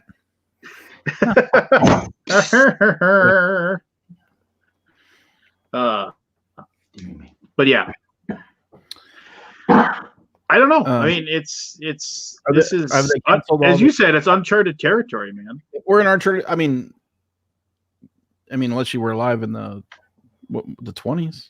Yeah. 1700s. So we were talking about the Spanish flu. Why did they get the name Spanish flu? Ooh. Because it was the damn Spaniards. Damn them Spaniards. Was it? Is it just Spain? Did it come out of Spain, or did it come out of? Where did it come out of? Someone told me it came out of Kansas. Let's see here. Allies will came to call it the Spanish flu primarily because the pandemic received greater press attention after it moved from France to Spain in November 1918. Spain was not involved in the war and had not imposed wartime censorship. So one of the things about the Spanish flu that I read is that they did not, like, the governments just basically told all the media, you can't report this, because they thought it would meant the hysteria of the possibility of, because it killed like 40% of the people that got it. Right. I mean, it was, that's why, I mean, that's, and it affected younger people. It affected like 18 to 33. If you got it, you basically had a coin flip whether you'd live. Wow. Yeah, we're partying like the 1920s, right? There's I mean, actually read up about the Spanish flu, and you read like it's just the like stock market crash, and all the bars are closed. Yeah. Prohibition. Yeah. Yeah, it infected at the time. Spanish flu infected 500 million people, or about What was the population of the world population. 0.9 How billion, they assumed it was 1.9 billion at that time. So it infected about a quarter of the people on the world. God, could you imagine And if this then, affects a quarter of the world? The death What are toll we is at, estimated to have anywhere between 17 to 50 million, and possibly as high as 100 million. Yeah, I remember my doctor basically kind of ran the whole. Like I mentioned this earlier, my doctor ran down basically saying, "This is bad. It's not super bad, but it's really good that the media is treating it like such because he said we'll be better prepared when something really bad happens." And I posted that on my Facebook page, and that all these like amateur, like I read 3 articles on Google. Epidemiologist. Yeah. Everybody all of a sudden had gone to college for 10 years and had researched epidemics and were basically saying you need to switch doctors. That guy's an idiot. Like, what's worse than this? Meteorite? You can't stop that. What do you mean by worse? Yeah, that would kill everybody. Well, I mean, like it's the worst thing we've seen in our lifetimes, right? I can't think of anything. The most scariest thing in our lifetime. Yeah. I mean, okay, so everybody's like, "Where's patient zero?" So this is not the biggest thing. So and what they figured out is that this is like 85% like a flu that bats got in China. Right. So it's just like the flu mutated. It's a variant. Yeah, somebody ate a bat, or the pangolos or whatever those things are called. It's a load of shit. I don't know. I've got all these informations. Well, yeah. So I mean, last thing I read was that somebody like just basically either ate a bat, which is something that happens in China. They have bat traps, and they eat everything. They eat everything. Any animal on the planet has been eaten by someone. Yeah, and so bats can bite people, and so it's just like somebody got it, and that's how it started, and then it just mutated on them, and because normally, like my daughter said, "Well, can the dogs get sick?" I was like, "No, they don't. They don't get sick like we get sick. We don't, we don't exchange the virus between the two of us." Pangolin. Have you seen what a pangolin looks like? Do a Google search real quick of the pangolin. Pangolin. Pangolin. Pang. What is it? OLIN. Pangolin. Oh yeah. Apparently there's like a black market of these things being sold for food. Scaly anteaters. Yeah. But they look amazing. They do. They do. They look super cool.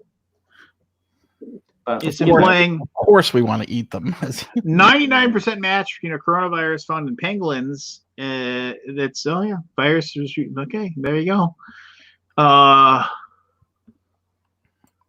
good for the pangolin. Fuck you guys, man. Yeah. You're gonna eat me, huh? Well, yeah, I'll show you. I'll show you. It's just mutated strains, isn't it? Really. I mean, we're all basically the same build. We all basically got the same genetic build up, but we all got these little things which are different, which makes you allergic to peanuts, makes you allergic to animal hair. And if you collect 2 viruses at the same time, what's the chances of those 2 viruses meet and make a baby which is slightly different? And that's all that happens. I mean, that's evolution. Yeah. It's not just us that ever evolve. Viruses that evolve. The planet evolves. I mean, that's not even a living thing. But the good thing I'm looking at is a couple of weeks ago they were showing like the air pollution quality in China when they did their lockdown, and it like the sky was clear blue. There was very little pollution in the air, and I'm thinking, wow.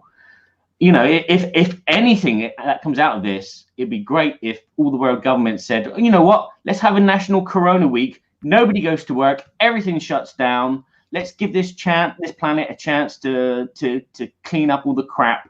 My wife was telling me that there was a beach which in Venice. Oh yeah, all the fish are coming back into Venice. Coming back to Venice. Yeah, we talked about it earlier. It's the clearest the water has ever been. Yeah, in our lifetimes, anyway. But that's what we need to do every now and again. Is every now and again have a big shutdown. Nothing runs. we all get chance to. I mean, I've tidied my room. All my board games are in alphabetical order now. I've had chance to do that. That's the great thing about this. Whoa! Let's not be crazy. Let's not go crazy. Yeah, I mean, come on. But here's the deal, Barry. Like, I got video games to play. Here's the deal. 1 week of shutdown in the U.S. means people can't pay their rent. Yeah. Yep. Right? Yeah, we don't have failure. And the same here in France because there's a lot of temporary. I think like 70% of employees are temporary staff, so they won't get paid for a week. Yeah, so basically now they don't pay the rent. Oh, so they get evicted now, or they're on this. Like I've read this thing about this. It was on Dirty Money, which is a great Netflix show, by the way. It is. It's very good. They did a Jared Kushner episode. I watched it last night. Oh my god, these guys! They would basically they worked up this thing where if you were late on your payment, you would basically get charged a $50 late fee plus a $50 court fee, and so you would be $100 behind on the next rent, which cascaded. Mm-hmm. Right. And if you didn't like pay more than your rent plus 100, they would take 100 off your current rent and apply that to the fees. And then you're late on your current rent. What kind of shit is that? Right. Like, so basically you're paying your rent. Let's say you have auto pay, right? And it comes in late, whatever. You owe extra 100 and then you pay the next month's rent.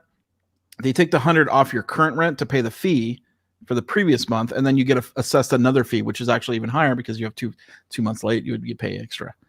It's like, and then it had this like curve bullshit. And so that's what could happen basically. Yeah. But I mean, if it's an annual thing, people are prepared for it, like taxes. You're prepared for your taxes. Yeah. You put that money aside to pay for your taxes. And if you're putting the money aside for a week where you're not going to work, so you pay your rent. Yeah, thanks for the holiday. All right. Yeah. Well, it's a holiday then. Everyone takes a holiday at the same time. I mean, here in France, practically that's what happens. When summer arrives, like no, you have it built into your culture. Yeah, you have it built into your culture. And I don't know what happened in the U.S., but I feel like when I was a kid, this was not it wasn't like this, right? No. I mean, when I was a kid, we were practicing at school duck and cover. Yeah, so I remember that. That's beyond my. So yeah, that was my fear in my youth as well. It was like, the government. You always got to be afraid of something. I mean, otherwise you wouldn't be too happy. Yeah, in my youth, that was we used to talk about. We used to think it was cool that Fargo, North Dakota was like one of the. Like it was like rated as a 9 on the 1 through 10 scale of what would be first strike. First strike. Silo in the middle of town somewhere. Well, no, it was like because we had an airport, and an airport. Well, no. Okay, so the Grand Forks Air Force Base was like 60 miles away, and so there was jet fighters would leave the Fargo. They were called the Happy Hooligans or whatever was the squadron. They would meet up with the B-52s that would take off. That would just stay. I'm shocked. Just flying the entire time and like fly around Canada, and then like they do maneuvers with them. And so they was refueling things. They're probably But there was that period of time that like it was just like, we just have to have B-52s in the air at all times with nuclear bombs just in case. That's still the case. Well, I don't think they're still flying around. I don't think we're really scared of the. They're in the love shack. Baby. The B-52s. Oh, bugger! He's moved. There it is. This is from Fargo Airport. If Lance can share this picture. Oh yeah, no, that's actually that's it's a mock like Wright Brothers plane just sitting in the Hector Airport. I see that every day that I leave the town. I walk past that. The escalators are right below that lead up to the massive 5 gates that we have in the Hector Airport. But yeah, it's it's just it's so weird. Like and I like having my kids around. I like being home with my wife. One more week will. I mean, we got one more week in us, right? Mm. Yeah, I mean, some of us that work from home a lot, It we're doesn't not affect really you. bothered by it that much. Oh yeah, I mean because life goes on. I mean, I had meetings all week, but yeah, not everybody's like us. No. No, thank God, no. Thank God. I mean, Barry, the other Barry, the other Barry, corner Barry. Which Yeah. one? We're both on a corner. Ariel Baza. Oh yeah, you're above me, Reynolds or DeBlay? Reynolds. Yeah, what? What's going on in your town? The state of Delaware went into an emergency Friday. Yeah, Friday. Okay, so you got a few days on everybody. Yeah. And then basically what that meant was restaurants are closed, but they're doing takeout. Yep. I have physical therapy at the U of D. They were going to go on spring break next week, and they canceled that. They're going to extend it, where they shut it down this week and next week. The therapist is still open though, as far as we know now. Jen works at a grocery chain around here called ShopRite, and they're open every day. Right. She was complaining last week about If the grocery stores got shut down, we're deep shit. Yeah. Right. but Costco. I don't see that happening though. I mean, Really? I can with demand. I can see the demand because there's so many grocery stores. I mean, the grocery stores in our area, they have automatic checkout and stuff like that. So I mean, and shipping will always happen. I mean, like lonely guys in trucks, they aren't coming in contact with anybody. You know. Do you have drive-through supermarkets? Because they've gone up here. No, but So- our supermarkets do offer delivery. Some of them, yeah, not You all. can get- I ordered delivery. Oh, this is great. I ordered delivery on Sunday. It came tonight. Usually I can get it within the hour. Mm-hmm. Well, did I you put see it that? Did you see that Amazon said, we're only offering guaranteed 2-day shipping on home necessities and food. Yeah. Like anything else is like, you want your PlayStation controller? Yeah, you're gonna wait 3-4 days. You want your Sorry. copy of Animal Crossing? Gotta wait. Oh, don't cry. That'll cause a riot. Oh man. I'm thankful my kids haven't even seen the Animal Crossing. I know they're gonna ask to get it for the Switch. They don't know its existence. Well, Were I they mean, not play the original one or one of them? no, they were too young, and so like I don't think they really know. I mean, plus it's like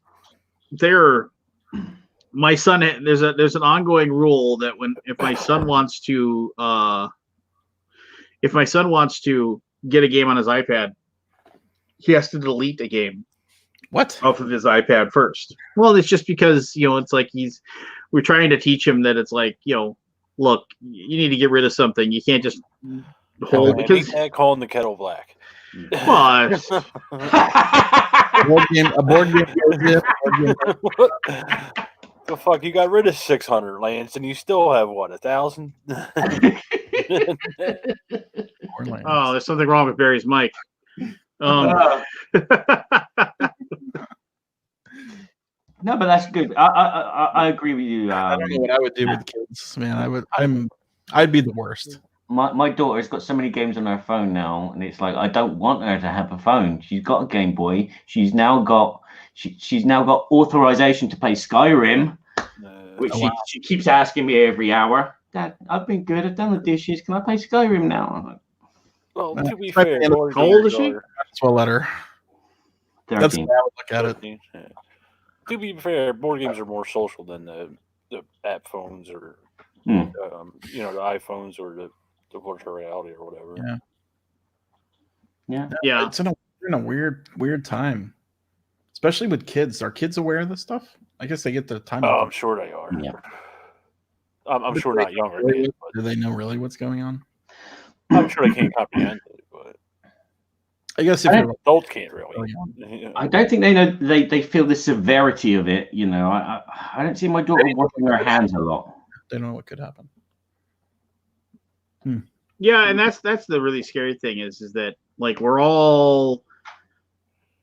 It's like I've sensed that I can only speak for myself here, but I mean I definitely have sensed people have like, you know, when you're online, if you're on Facebook and you get somebody like, you know, starting to raise the doom and gloom flag and start waving it around, yeah, like we're all kind of like, hey, let's just settle down, because in the back of our heads, yeah, we're- don't what is it?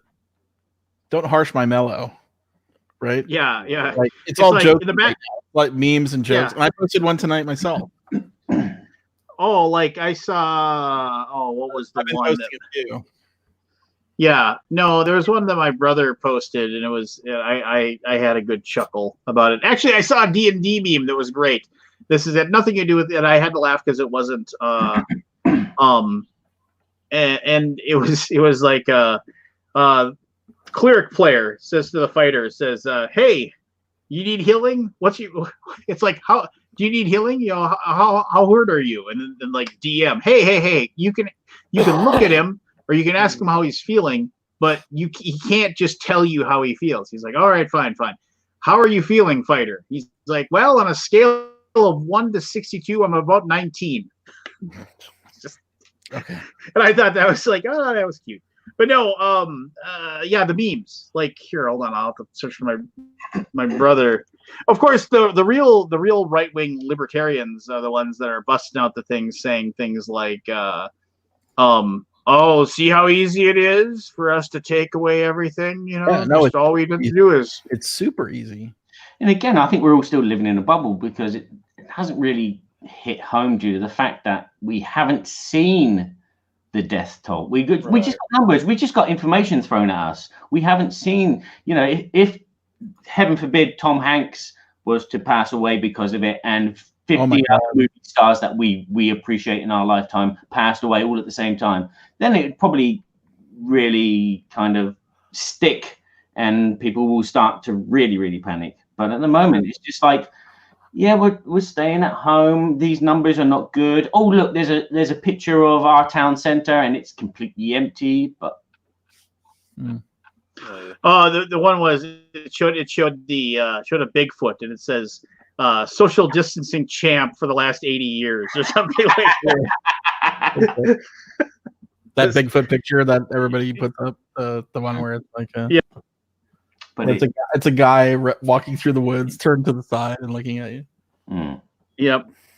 Social distancing champ for the last 80 years. I mean, you kind of have to laugh, right? I mean, if you don't, the thing. You have to laugh. Now, next week when they shut down domestic travel, we can all be like, now the shit's serious. Yeah. We're in that jokey zone right now. Yeah, but again, there's still people in the jokey zone. Yeah, I look on Facebook and a lot of I think the positive thing is that it has leveled off in China now. Now China has they shut down everything, dude. We don't even know. Oh yeah. They sent in freaking paratroopers to drop them. They drop men and tanks and armored vehicles just around the town. Do you remember the Hot Zone? What, that movie with like Dustin Hoffman, where they firebombed the city? No, you remember that movie? Was it? I don't. Hot Zone. Outbreak or no? That was Outbreak. I mean, they might have firebombed the city. I do remember. I do remember. I think it was the first Return of the Living Dead, where like they get the first zombie is in that like they unearth and open up and the zombie comes out and bites somebody, and then of course the zombies start coming, and then like they actually like somebody goes and finds Agent Zero and they find the barrel that they had that zombie in. And then on the side it says, if this is opened, immediately call. And there's like a number on there, and then like he calls the number, and like some military guy like wakes up in the middle of the night. He's like, yeah. It's like, hey, we found the barrel or something like that. And he was just like, okay, and he's just like, what is it open? Yes, it's like there's all. He starts saying, he's like, all right, where are you located? And he tells him the state and the city and everything like that. All right, stand by. It's like, we're gonna send you help. And they called like this thing where basically this artillery, a tactical nuclear, drops a bomb right on the town. He's like, help is incoming in 30 seconds. What movie? Like Return of the Living Dead or something like that. It was like the first Return of the Living Dead. Remember So that. they nuked the city where all the zombies were. Right. It was I say we take off orbit. Yep. You don't know the only way to be sure. Yeah. It just says, I don't think you understand the monetary value of this facility. Yeah. You can bill me. Yeah. Bill.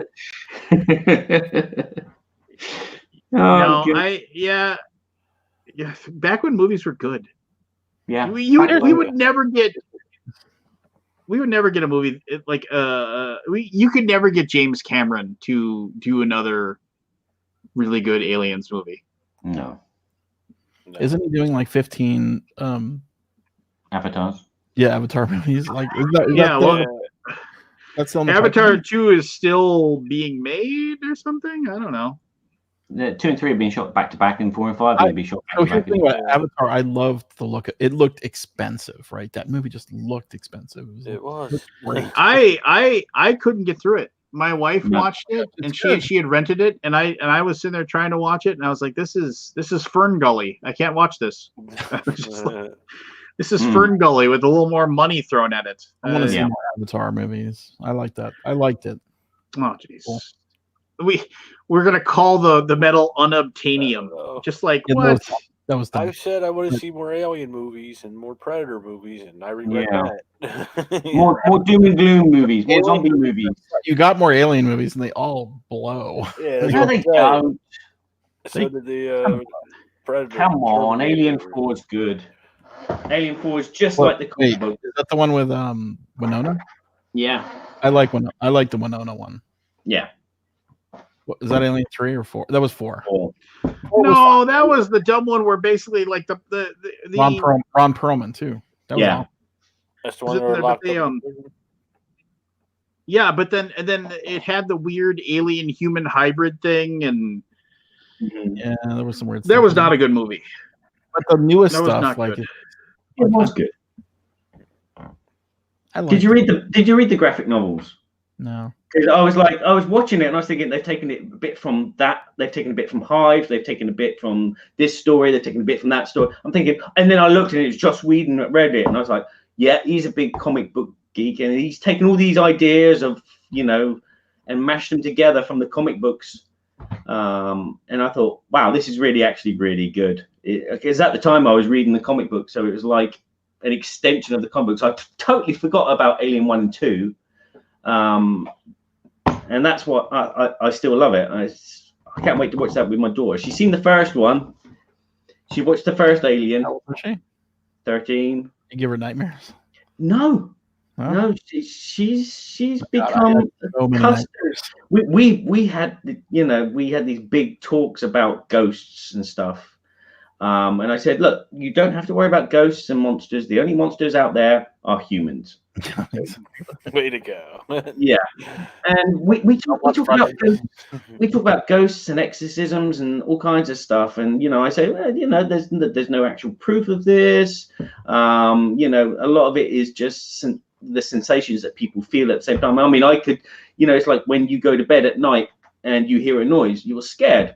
But even if that noise is probably me farting in my bed, you're scared thinking it's a monster or something that's coming to get you. Everything's got a logical explanation, cause and circumstance. Except if you're in the Poltergeist movie. Man, we watched Insidious yesterday. That's a good movie. Yeah, I was totally blown away. My daughter was jumping out of her skin, but she was like, wow, that was really good. Yeah. Insidious has one of the best jump scares ever. Which one?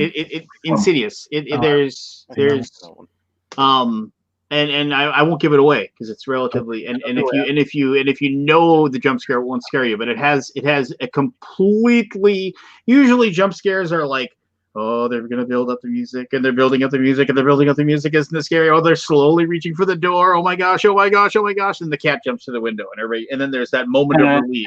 There's the pause. And And then then the baskets. Yeah, but there's one that like you can't see it coming. It's like, and it is freaky as hell when it happens. So, Yeah, there are a few like that. Hereditary was like that for me. There was shit in that movie I did not see coming. Exorcist 3 as well. There was a couple in there which you did not that's see one of the coming. best of all times. I'm started watching the series actually. I just found the series on Amazon. And then no, Exorcist 2 has been like pretty much written off like it didn't happen. But Exorcist 3, yeah, that has a definitely wonderful thing going on there. Yeah. Also, the House on Haunted Hill has one of the best jump scares. Like it's like episode it's later on, but it has Don't watch it. No spoiling. yeah, I know no, you guys it's fantastic. I'll watch it. I need to bring that You need back. to watch. You need to just watch it. Just watch it. You can burn through it quickly. Yeah. Yeah, I need to. Especially now you have time on your hands. But yeah, everything Ghost Story my daughter is into, and yeah, she's 13. But for me, I mean, again, when I watched Alien with her, I saw all the badness in it, and I mean, this is a film that I watch about 5 times a year. But it was just like it felt really kind of tacky and terrible. This one time you sat with your daughter and you're telling her this is like one of the scariest horror films of all generation, because the only gory bit is the birth. Everything else is there's no gore. It's all but it's just that bit that's the scary bit. I think it was because of the time, right? Like, Yeah, 80 or 70. 78. Yeah, I mean, nothing had been done like that before, right? No. It's like Yeah, it's all about how much you've already seen before, right? wow, that film's as old as I am. No, but the thing is, it was strange. It was just that one time when I sat with her that I saw that it was really, there was editing things that I would have changed because it was bad, but I'd never noticed in the 200 times that I'd seen before. Yeah, you were watching it through her eyes, right? Like you were trying to like Yeah. how she would think. Probably. Yeah. That's I do that sometimes with movies I really love, and then I watch it with somebody, and I get this like weird emotion, like you're saying, like, oh, this dumb. If you really look at it, Yeah, it's annoying. that's a weird human thing. Yeah, I'm dreading the time that I have to do that with The Thing, because I don't want The Thing to be broken. Thing is still holds up. I think it still holds up. Yeah. I mean, there's some Oh, goofy they shit, do but a remake. Yeah, I just put it on DVD. On DVD, on Blu-ray. Blood Test thing is still great. I watched it. It still holds up. Which one? I think The Thing. Oh yeah, the thing is amazing. Always will be.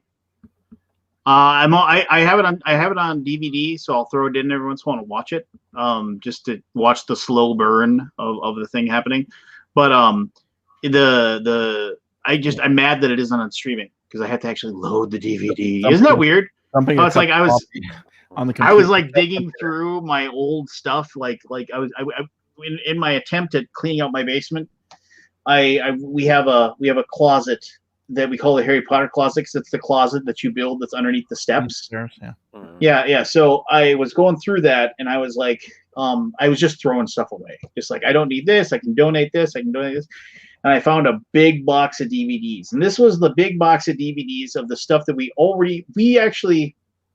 my wife and I had tons of movies on DVD. And before, now DVDs are worthless pretty much. Yeah. Before that happened, we went to one of the like DVD discount places, and I like literally brought them like 600 movies, and they were just like, well, usually it's usually smarter for you to bring these in batches, and because we don't usually buy too many all at once, kind of thing. And I was just like, you know what, I don't care. I just give me what you want, give me what you can give me, and I don't even know what they gave us. I mean, it was maybe $1 or $2 for each movie. It wasn't much, but I was just happy to get rid of them and have a little bit of money after the fact. And but these were like the DVD sets that we decided we can't get rid of these, and so they were like my Invader Zim DVDs or home movies. The guy that does Metalocalypse had a cartoon show called Home Movies before that. That was like really good that I had to hold on to. And I have Thing on Blu-ray because it just isn't on. It isn't on streaming. It's just I can't find it on streaming. I suppose I could buy it on Amazon and be able to watch it anytime I want, but that just makes me mad. I got to give Amazon $3.99 so I can watch anytime I want to, as long as I continue having my. It annoys me when things aren't on streaming. Like why isn't this? Why can't I find Ocean's 11 on streaming? Just because that's a movie I can turn on in the background. I can just watch. I don't want to have to get on a DVD. I'm sure there's a cable channel that is showing it somewhere. What? Or go ahead, Barry. No, you go. No, I swear there's a streaming channel that's probably got it somewhere. One of your sat cable channels are playing it. So you're looking through your collection, you're looking through your streaming things, but it's actually on normal television. And I hate. We're in a weird time with that, though. I mean, it pisses. We have cable still, and Jen wanted to watch The Walking Dead, but it was like the halfway year mark, something like that. So we couldn't find it on the on demand without having to pay for it. Yep. And I was like, why the fuck are we paying cable then? Yep. And then you go online and you got to buy it online somewhere like Amazon or whoever, and then a year later Hulu will come out with it. Or, we're in a weird time with the rights with the digital and well, it's just it's super. I mean, I don't know. I mean, it's just I realize that there's licensing and this, that, and the other thing that allow. Oh, hi, Cat. Welcome back. There's licensing and all these things that determine whether or not like you have a movie or how long you have that movie or whatever. But I mean, I don't know. I think it's just going to get down to one of those things where it's like. It is frustrating though when you buy that you bought that DVD probably for like $20 and then you basically can't watch it anymore. Well, I can, but I had to go through that whole process of like putting. You ever thought about how long before you can't play DVD or anything? I'm sorry, Aldi. What were you saying? You ever thought about digitizing all your movies? I've thought about it. It's worth it.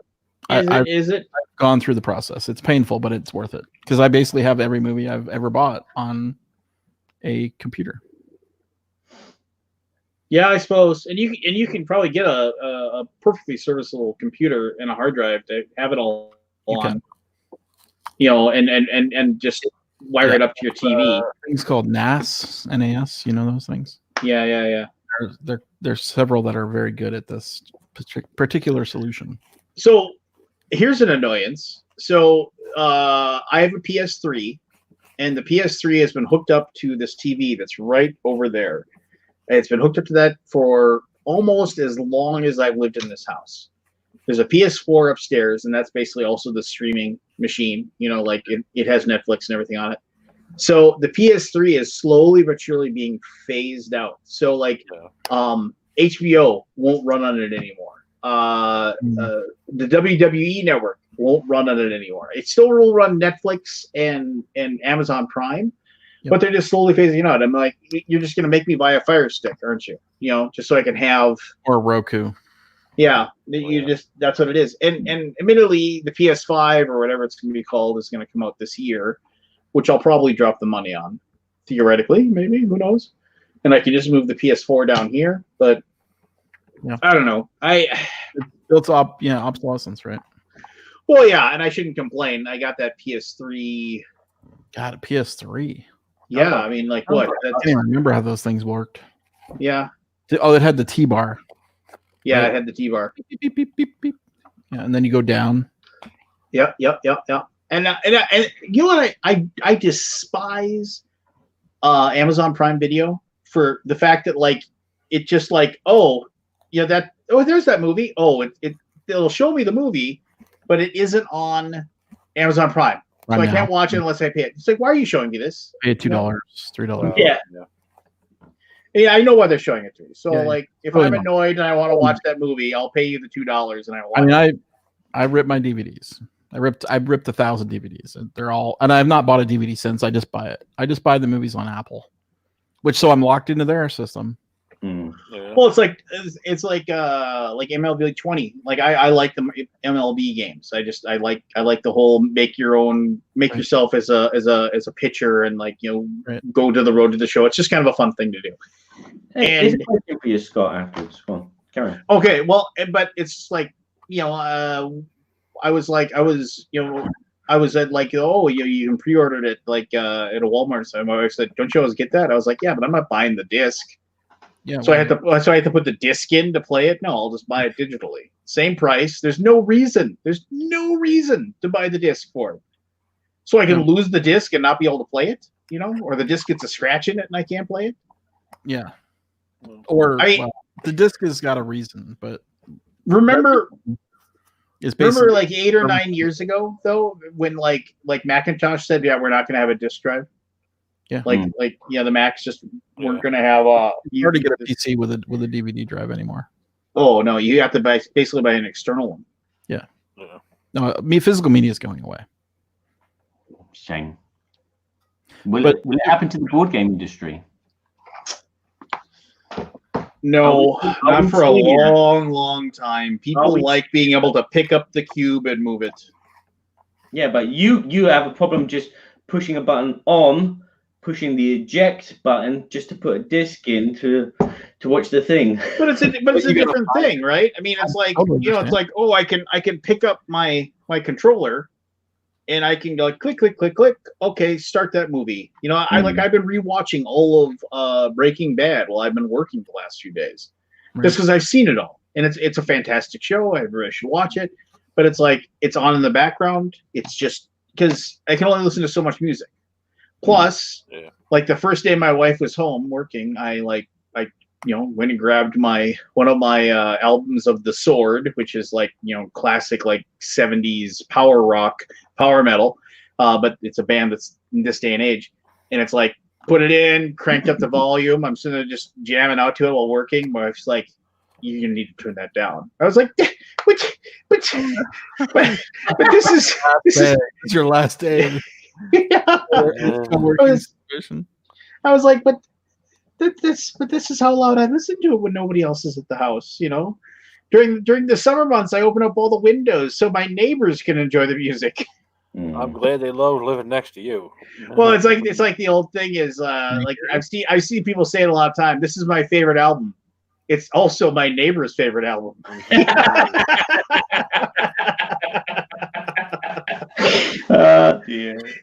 Yeah, that was a quote about. I miss that though. I miss. I used to buy a lot of LPs and 12-inch remixes, and I miss holding that cover, sliding the disc out, being gentle with it, sticking it on, putting the needle in exactly the right groove that I wanted, the track I wanted to listen to, and then there's an art to that. Part of the product. It feels like you're part of the experience. And then now it's just you push a button, you walk away, and your MP3 will just play randomly. Or you just say, Alexa, play some fun music for me. Oh, here's some music I think you'll like. Just which is fine. I mean, there's something to be said about the ease of use, but I mean, there is something very wonderful about manually, I open up the case, pull, hit the there's just something, and also it sounds better in my opinion, but that just might be buyer's justification going on. But I mean, it's vinyl has a whole other thing to it, right? I mean, it's the whole, like you're saying, it's the whole process. Plus, you have these huge, awesome art pieces, right? Yeah, I miss that. I miss that stuff. I mean, I never bought records, but I bought CDs, right? And so remember when the CDs had those long boxes? Yeah, the long boxes, but they never had anything in them, did they? No, they never did. But I was like, but it was like people thought that having those long boxes made it feel like you were buying something more important than just that little case. More substantial, for sure. Yeah. I think Casingles had those too, right? They were in a plastic. Yeah, Casingles. Remember those? Here's 6 minutes of tape And of a song. Yeah, I bought God, what was the single I bought? I can't even think of one of them. I'm sure I bought. I wish I could find my old single collection. I'm sure it's long gone. My mom. I've still got mine. The first single that the first three I got was Rivers of Babylon, Boney M, Message in a Bottle by The Police, and Costello, Oliver's Army. I've still got them. Boney M. Hmm. Do you know Maureen Hyron? No. Okay. She works with Boney M to do stuff. Yeah? Because they're still going, aren't they? Yeah. Yeah. Their sound was, again, when I look back at their sound, I'm like, wow, they were, on the edge of disco dance. And it was, you listen to it now through your systems now and you go, my God, the sub on that, amazing. And you just feel the rhythm, the melody, it's just like, oh yeah. And I'm like, Boney M never made it over here. No? I don't think so. Okay. I'm sure Lincoln knows them. Yeah, Lincoln knows them, but I never heard her. So how is the team, Scott? Rodney's so far so good. Everybody feels good. Beth's not sick. I mean, here's the deal. If it had happened 1 week earlier or later, we would have canceled. Yeah.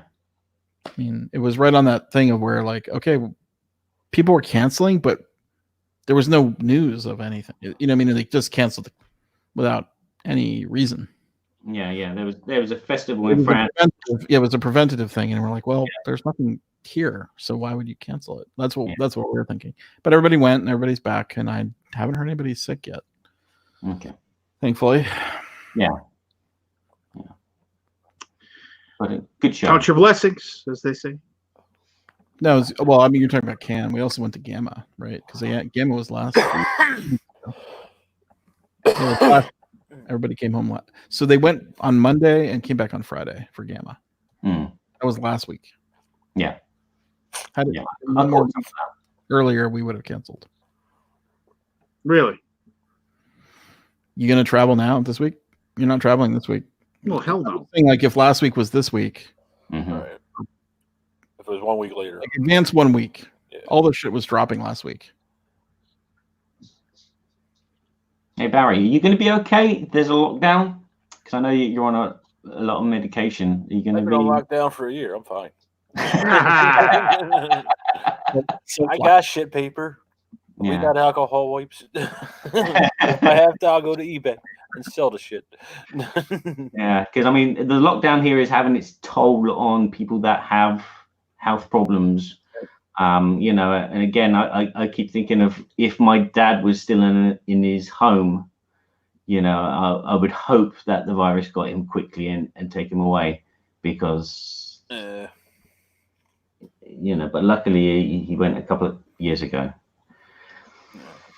Yeah, I don't know. I'm an odd case with I can still get up and move around every day. I have to, on the crutches. I was vacuuming today with one. We're all odd cases here. Don't worry. Stuff like that. So I'm not like an older person who can't, Mm-hmm.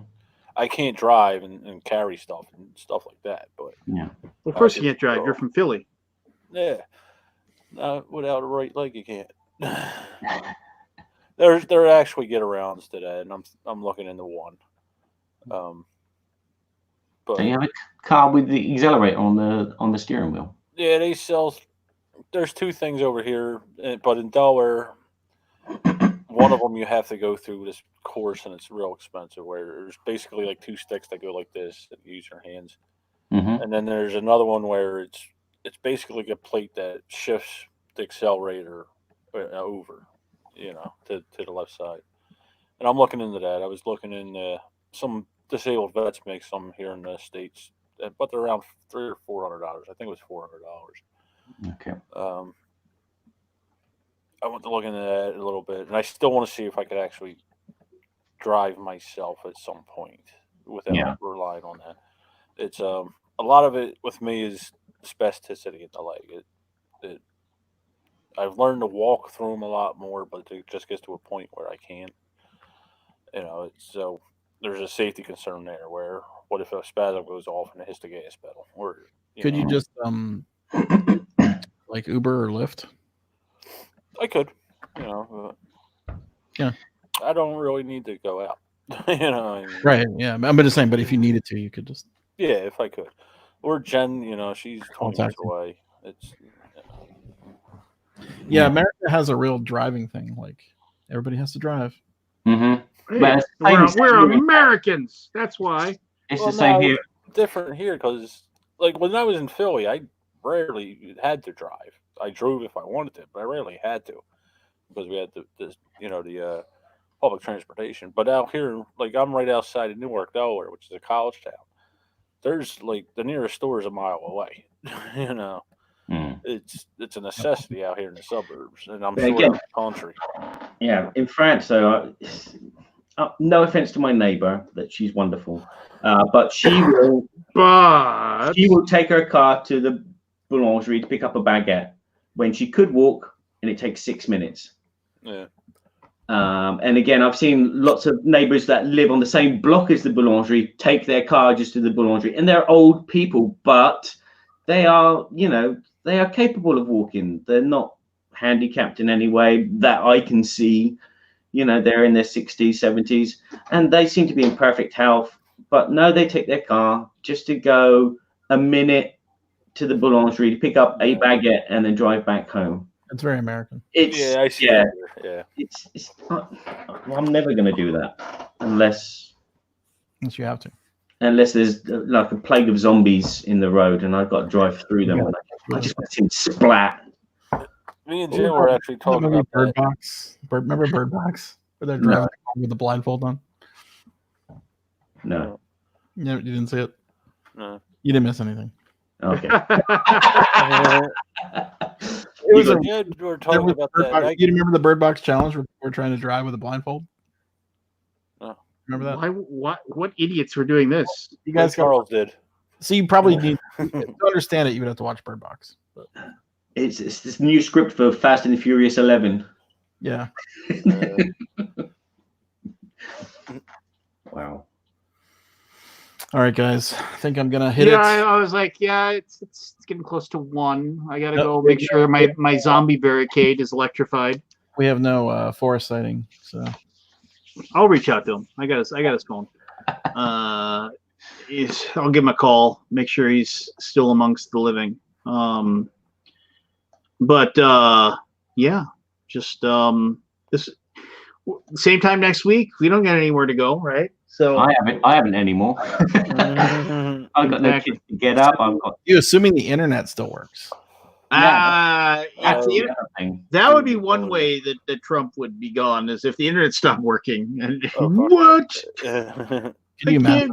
Could you imagine the internet stop working? But then again, in Germany, they're still Any running. utility is Panic. They're still doing Big Brother in Germany. The TV reality show. But they've just been informed that there's a coronavirus. Because they're But isolated, right? but they don't know if it's real or not. Right. So they're like, Everything for them, it's like they've been isolated from the world. yeah. That's fascinating. Wow. All right, guys. Good night, everybody. Take care. so